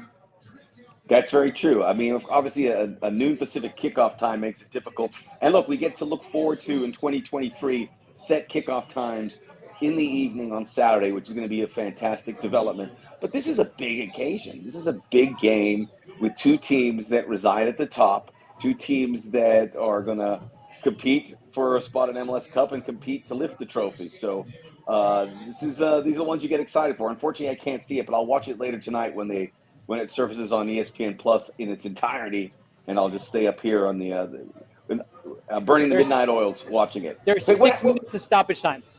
What happened with Brian? Is he all right? I wasn't able to check. Well, you and I know this, that he was getting his green card. I think maybe just with the travel and missing training days and things like that, I think they just decided better idea to leave him at home. Yeah. Well, what a stroke from Steve Cherundolo to put Carlos Vela on the bench, bring him in here, and it's going to work. What a great! I don't want to get ahead of myself, but to get that result and get a point here would be tremendous under all those circumstances. Right. Yeah. If you can get a point here, where we think Seattle and LAFC are going to be near the top on this. Carlos when it was 0-0. So. Yeah, it was 0-0. Unfortunately, Max, the goal that Seattle scored was basically a carbon copy of the FC Cincinnati goal, where Maxime thought he saw Ilie, plays a bad pass out the back, plays it right to Rusnak. Rusnak finishes. It's one of those that Maxime is going to go, oh man, I can't believe I did that again. Well, he's gonna flesh that out, I believe. I mean, obviously, there's been a few little issues in the last handful of games that we didn't see earlier on where he was watertight, but he's going to be able to tighten it up. And the defense is going to get better when everyone's there, and Chiellini and Eddie Segura comes along with this group, and everyone's pushing each other. It's going to be tremendous. Very excited to look forward to. This is an unfinished product for LAFC, and it looks like they're going to get a result. But it's approaching 11 something in the evening here, by the way. I will say I'm still going to go out and have a beer and some food. As you should, especially in the area that you're in. Reaper Bond, Max. Reaper Bond. What do you think about this thing on our friend's lip here? What is this thing? Not bad. Look at that stash, huh? I was telling Jessica, the only reason I did this was to prove to Jerry Reynoso that I can grow a better mustache than him. That doesn't take a lot of work. By the way, as Philly mentions the Reaper Bond, this city really embraces its adult-laden past. There's a giant painting or a giant photo in the lobby of our hotel with like 15 sailors who just came to port in Hamburg ogling a woman, and they're embracing that. So, Germany. Well, Germany. If you came to the official watch party, LAFC watch party presented by Heineken, you just got a little history lesson about Germany from Max Bretos. So there you go. This is the only place where you can get those. We're in Hamburg for one day, and then we're going to go to Berlin. We're very excited. We're going to go to the Mini Tower Wonderland, which is a little a world of tiny sets of miniature figurines. I'm making faces because there's about 3 minutes of stoppage time left, and it's just one of those where like the ball's bouncing around. It's getting a little like cagey here. Someone could still find the winner. I'm fine with 1-1. Don't press. Same. 1-1's fine. Same, but LAFC is pressing forward, and they're still looking for the winner. That's a great sign. That's a great sign that they're doing that. But I'm not worried that they will concede a goal. I think that's an identity that they've shed. Coming back in a game is something that's new, which they're doing regularly. Conceding back is something that they're not doing, which is a wonderful new habit. I just want to get something from this game, whether it be. I mean, I'm fine with the point, but I want something. Taking a beating this game. How's the watch party? Watch party's been fun. This is the first one they've done here at Rock and Reillys. We're right here at USC Village. People have been into it. Like they're not even minding us over here because they're so into the game. They are glued to the TVs, and they're screaming at the fouls. They're screaming at the chances. It's been a lot of fun to be here and have them as like kind of. It's like being in the crowd, like as you would expect. You should see the size of the fish and chips here too. It's unreal. Yeah. God, Max, look at this. I mean, look at that thing. It looks like a big chicken wing or like a chicken McNugget on steroids. Whole fish, bro. This bad boy. I'm looking at Connor, and this is weird. The only reason I know how this person looks like is because I saw a documentary on him, which was fascinating about Wonderland or whatever it was called. Connor with that stash has got a very John Holmes look about him. Okay. All right. Well, that's been Max Bretos joining us on our watch party. I saw a documentary. That's what I know he looks like. Definitely because of the documentary. Right? Well, Max Bretos, enjoy the rest of your European vacation. Tell the family we say hello. Be safe. We can't wait for you to come back because the second half of the season is going to be huge. You'll be back just in time for another visitor from Europe coming here, so we're excited to see you then. But thank you, David Hasselhoff, a.k.a. Yes. Max Bretos. A.k.a. Bricks Wilson. I have a big show coming up here tonight in Hamburg at the Reaper Bond, so I have to get ready for it and get my voice ready. So rest those vocal cords. Family-friendly get some tea, some juice or something like that. But thank you, Max Bretos, a.k.a. Bricks Wilson, a.k.a. David Hasselhoff. Thank you for joining us on the show. Miss you guys. Talk to you soon. We miss you too, Max. So here's a fun David Hasselhoff. Well, hold on. There he goes, Max Bretos, the voice of LAFC on the official LAFC watch party here at Rock and Reillys. We will. Yeah, there's the last 10 seconds of the match. You save your Hasselhoff story because there's a chance coming here. LAFC's going to have to be tight. Got to mark. Oh! That's what he's there for. Sure-handed Maxime Coupeau. Look, man, it could have been wet. It could have slipped out of his gloves. It could have ricocheted. A lot of things could happen. But you know what just happened? We've walked away with a point. Only our second tie in this field. In Seattle. Man, we don't lose on the road. What do they say the recipe for success in MLS is? Ties on the road and wins at home. Yep. Or Steve Trundle. I was gonna. Okay, quickly tell your Hasselhoff story. Well, I mean, it's not going to be as much fun. All right, so I went to high school in Frankfurt, Germany. There was a girl by the name of Gwen Obertuck who actually had a legit contract to sing with David Hasselhoff. She sang a song called Wir zwei allein heute Nacht. It's the two of us alone. So I didn't know at the time that Knight Rider was such a good singer, let alone a German pop star. But yeah, I went to high school with a girl who sang with 1 degree of separation from you. Yeah, right? Cool story. Okay. Miguel is saying 1-1 draw and Bell didn't come off injured. That's a win. Yes, agreed. That's a win. Shall we get into our favorite thing in our feelings? In our feelings, that officially starts now our instant reaction post-game here after the official watch party presented by Heineken. We do in our feelings. So these guys have 3 emojis that they can choose from. And on the count of 3, I'm going to ask them to show the one that they want to use. Did you tip your hand? Yeah. Well, do a little magic over there and pretend like that wasn't what you were going to use. Just hold up the fish. Okay. 3, 2, 1. What are your feelings immediately after this game? Both going, okay, as you guys can tell, that is the Chicho Arango celebration. Not only because he scored a goal, though. He did score a goal. After missing a pretty big chance, you're happy for him for that. Miguel said it. 1-1 draw in a game in which we had our chances. We had genuine goal-scoring chances. This isn't just, getting in good spaces, dangerous areas. We had goal-scoring opportunities that we did not finish. Mm-hmm. I actually thought at one point in the game that we just weren't going to put a ball in the back of the net. So I was happy to see Chicho be the one. This is my emoji. That's your emoji?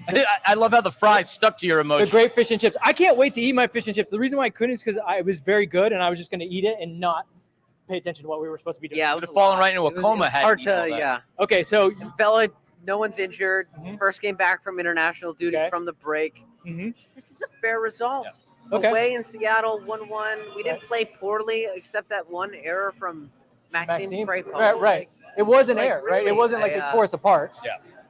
Although they did have chances in the first half. Philly, what was your thought? What was your reasoning? I'm happy. Look, I mean, I called that Seattle was going to be the Supporters Shield champion at the beginning of this season because like how deep they are. They've done something that no MLS team has ever done. That's win the CONCACAF Champions League. They've been kind of mad throughout the course of the regular season, but after that bad loss to San Jose during the U.S. Open Cup, their last 5 games are 4-1. They've scored 10 goals, only allowed their opponents 3. Still a team to go out and do their thing. A win against LAFC would have been more of a statement game because it wouldn't have helped them in the standings. But for LAFC to go into Lumen Field, a place where they haven't had much success, and come out with a draw, despite the fact that the numbers, the statistics, the weather, the turf, and Maxime Crepeau's era were working against us, they came through, showed resiliency, tied the game when it mattered, and I love that. But also, I have this up there because, again, I just want to give a shout-out to Danny Trejo. Congratulations on your LAFC debut. You did contribute one way or another to this 1 point. You should be very proud of yourself. Again, kids out there trying to get out there and play pro ball, he's a testament. That's a guy to watch. He worked his tail off to get to where he got to. So shout-out Danny Trejo. Yeah, lots to like. Coming back after an error when you could have just been deflated and just withered. Like people said, Carlos Vela gets in the game, does not get injured, plays well. Danny Trejo is a great story. Chicho picking himself up and finding the back of the net. I think, there's a lot to like from this game, despite it being 1-1, and you just share the point. I'd say, and look, we would have liked the win. We would have liked Maxime not to make that error, but that stuff happens. And like I said, for the situation in which we're in, first game back from the break, I'm happy. Right. I'm happy, really. I'm really happy because, look, they started the game well. Like they didn't score, but that wasn't a slow start in any regard. They came out on the front foot. They started the game well. Here we got our fans here again. Here we go. How do you guys feel? How do you guys feel? 1-1's a good result. I think it's a good way to finish it. It's unfortunate we couldn't take advantage of those chances earlier in the game, but to end it that way, to throw on some attackers to steal the point, it's a decent result. And five points clear in first place. So that's a good result. Did anybody have any thoughts on Danny Trejo getting into the game? Danny Trejo, did you guys? It's good to see our younger players getting into the game. I know we're waiting on some more attacking force to hopefully come in the form of the DP, but it's good, especially for a game like this. You're playing on turf, you're playing on the road. It's good to get those players in and get those opportunities. Hopefully, you can take that back to Vegas. What do you guys think of the atmosphere here? The first time the official watch party's been here at Rock and Reillys. What do you guys think? First time here. I have never been to this location before. It's so close to the stadium, but I don't know a whole lot about USC. But did you guys have any food? We did. We had some truffle fries. We had some wings. It was a good time. The fishing. The glasses, the mugs. You won the Heineken mug. Like a dinosaur? Yeah, this is a fish and pterodactyl on his plate. I know. That thing's massive. Good. Put that on the. That's like a Jurassic World photo. Look at it. It covers my entire face. That guy's the man. That's a Jurassic. 18 goals since he came to LAFC from Millonarios. I mean, he's found a home in LA. He's loving LA, and we're all loving Chicho. It was a very ugly goal, but sometimes that's what it takes. Great header. He knew exactly what he was. I mean, maybe Stephen Fry is like hating himself in the locker room going, I could have made that save, but hey, I'll take it. I'd rather win ugly than lose pretty. Yep. Hey, Stephen Fry might find his way onto the U.S. team still. Let's see. After that give up that Ethan Horvath gave up in El Salvador, probably going to look at some extra options for that third goalie. We'll see Sean Johnson, Ethan Horvath, maybe Fry might get his chance in there. You never know. See, this is what happens. So, guys, we come out here, we have the microphones, and sometimes people are like, oh, I got to be worried about being on camera. We love it when guys come out here and talk to us, and they're so eloquent. I would say I don't like how eloquent you are because I feel like you guys are all coming to take our jobs. Every time we bring someone on. Yeah, it's not fair. Yeah, every time we bring somebody on. We'll go drink for you. Okay, yeah, please do. Please do. But thanks, fellas. But these guys, home or away, this is the fun. We'll get there. We'll get there. This is the type of fun that you guys can have. Thank you, guys. They're here. They're cheering home and away. Again, this is a watch party. It's home away from home. Wherever we go for these watch parties, that's what's so fun. So, like those guys were saying, they're talking about Chicho Arango getting his goal. They said it's a really good performance. Stefan Fry was good, made some good saves. We have to point that out. As much as we were saying that he kept them in that game, we could have been right. As much as we were saying Seattle flubbed some chances, Stefan Fry made some good saves too. I mean, he's a good keeper. He is a quality MLS keeper, without a doubt. It could have easily been 2-2. your prediction. Oh yeah, Scarf and I prediction 2-2. It could have been that. So let's do a little stock up. Who we thought was good in this game? I'll start. I'm gonna go with Sifu. Yeah, I just love I'll Sifu's agree game with today. you. I love the way he drove the team forward. You guys know me. I love midfielders that they can get out and run when they go 1v1 in open spaces. They're not afraid to take on a man and then move it up a level. At times, maybe he could have been a little cleaner with his final pass. That could be everyone on the team, but my guy Sifu. I'll agree with you in saying that the way in which he bossed the midfield, but I'd say more controlled the midfield. When he got the ball, we kept possession really well, I'd say, for like long stretches at times, and that's something that LAFC doesn't really characteristically doesn't do too much. We go forward.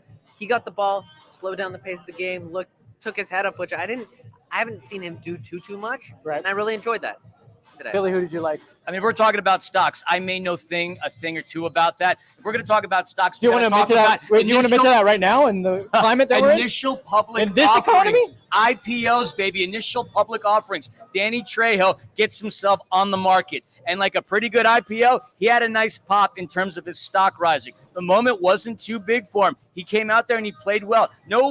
Not too many sloppy turnovers, no careless pass. Like, he contributed to the goal line. So if we're going to talk stocks, I got to talk about an IPO. My IPO stock rising, Danny Trejo. I love the way you played. I love the way you brought it all together. You took it something, could be literal, and you just played it all out there. I agree. Look, I'm happy for a kid like Danny Trejo because, again, like you said, played his boots off there in Vegas. Yeah. And I think this is something that we haven't said yet, but we're all circling around it. LAC has to show that pathway exists, and I should not touch the table. But you have to show that pathway exists, because if you don't, players are going to go there and play in Vegas and go, what does it really matter? What does it matter if I'm on the reserve? Why do I have to progress? I'm not going to make it anyways. They're just going to buy another star attacker. Guess what? Got his chance, took it. I'm happy for him. What's next is we have to have someone coming from the lights and actually maintain a spot on the roster, not just for the short-term loans. Yeah. Technically. Yeah. But wasn't that part of the plan from the beginning, though? No, I mean, if there wouldn't have been injuries, he probably wouldn't have played as much, but he did. He is a special talent who also did not feature in this game, which was interesting. We didn't really talk much about that, but maybe we'll save that for Monday. LAFC 360. LAFC 360, which the three of us will be a part of. That's Monday. Are we going to have a Battle of the Outfits competition again? Because I'm ready, baby. I'm ready. Always we bring our A game to LAFC 360. Even this guy from time to time Do I have to? has shown up. Yes, please do. Please do. Okay. You don't want to be shown up by us. Okay, let's do our stock down. Hello, Joseph. Stock up Sifu, as I was saying it as well. Sifu is great. But stock down. I think there's an obvious way to probably go. Maxime Crepeau was so good in the things that you need a goalkeeper to be good at. He made interventions, sweeper keeper, good saves, sure hands. Just the one error. But the one moment. And he would say, look, if he was on this show, if he literally just sat where Philly's sitting, I'd be like, stock down. I'm sure he'd probably point to himself, say, I shouldn't do that. So I don't think I need to harp on it too much. He knows exactly what happened there. I'm going to say Nico Ladero. I don't like him. Dirty player. I don't like him. Dirty player. No, one of the, I don't know. He's a chappy guy. Just keep your studs down. You can be physical, you can get scrappy, but just keep those studs down. There's 2 instances in which he came in both feet up, and I didn't like that. He didn't make terrible contact with any LAFC player, but it's dangerous. I don't get that. My Ramones LAFC shirt is from the same genius that has brought you the Team Security Paul shirt. There's now a Giorgio Chiellini, Giorgio Armani shirt. I can't think of it right now, but I think it's like Club Foot. Yeah, it's on Instagram. It's on Instagram. You can find it. You'll find it. Club.football.la or something. You'll find it. Philly, did you have a sock down? I'm feeling really pleasant. I don't want to end everything on maybe a it's bad because it's a note. nice afternoon, beautiful day with we our get friends. to go out. We can enjoy the rest of the day. Yeah, exactly. 3. Didn't bring me down. We got a draw in Seattle. I mean, to me, there's no stock down. Do we have room for improvement? Yes, but again, walking out of the clinker lumen with a point is a big deal because we don't do it. So why end on a stock down? I'm ending on a stock up. It's a beautiful day, much nicer here than it is in Seattle. So we're gonna go out there and take advantage of the day. And I missed you guys. That be my stock down. We should spend more time together. You know what? I missed you guys. Well, you guys watch it. Well, we will spend more time together because Monday, LAFC 360, like Philly said, probably not much to break down now, but on Monday we will get into it. We will break everything down. That's LAFC 360 at 1 p.m. with myself, Philly, and Connor. And then following up after that is Angels Wear Boots at 4 p.m. And as you said, Angel City is in Seattle, so we're going to be talking about 2 Seattle games. So a lot of, I love it. I love the consistency that we have in this week's show. So please do join us there where we're really going to break it down. But now go enjoy your afternoon. LAFC gets a point in a hostile environment. They stay atop the table. Don't forget, on the weekend, we also have something else coming up. Bum. Next LAFC. weekend, we're back. Red back Bull. at the bank, finally. It seems like a lifetime. Yeah. But we will be there. And for that, we will be there pre-gaming it for the tailgate at 11:30. And, of course, we will join you right back there in front of, just to the side of HQ, in front of the free play sign. You guys can join us, just like those fine gentlemen joined us here at Rock and Reillys. You can jump on. You can try to steal my job. I don't mind too much. I just go home and worry. I worry. I'm a worrier. You're a warrior. Yeah. Anyway, It's been a lot thank of you fun. guys so much for joining us. This was a really fun day, just in general. Like you were saying, Phil, like here, being at the watch party at Rock and Reillys. A few thank yous. Being back here together. Yeah, a few thank yous. Thank you first and foremost to Philly, and I can't wait. You're right. We should hang out more. Thank you to his partner in crime, JR the Scarf. Thank you to Jordan Harvey, who joined us. Yeah. Jessica Black, who joined us. David Hasselhoff. Brick Wilson. Max Bretos, the voice of LAFC, joined us. And thank you to all of you guys that joined us, and for everyone that actually was here for the official watch party, official LAFC watch party here at Rock and Reillys, USC Village, presented by Heineken. It's been great. We will see you at the bank next time, and then for the next away game, maybe we'll see you at the next official watch party. So look out for that. And join us at that next official watch party. We'll see you there. Thank you guys. Goodbye, everybody. Hasta la pasta.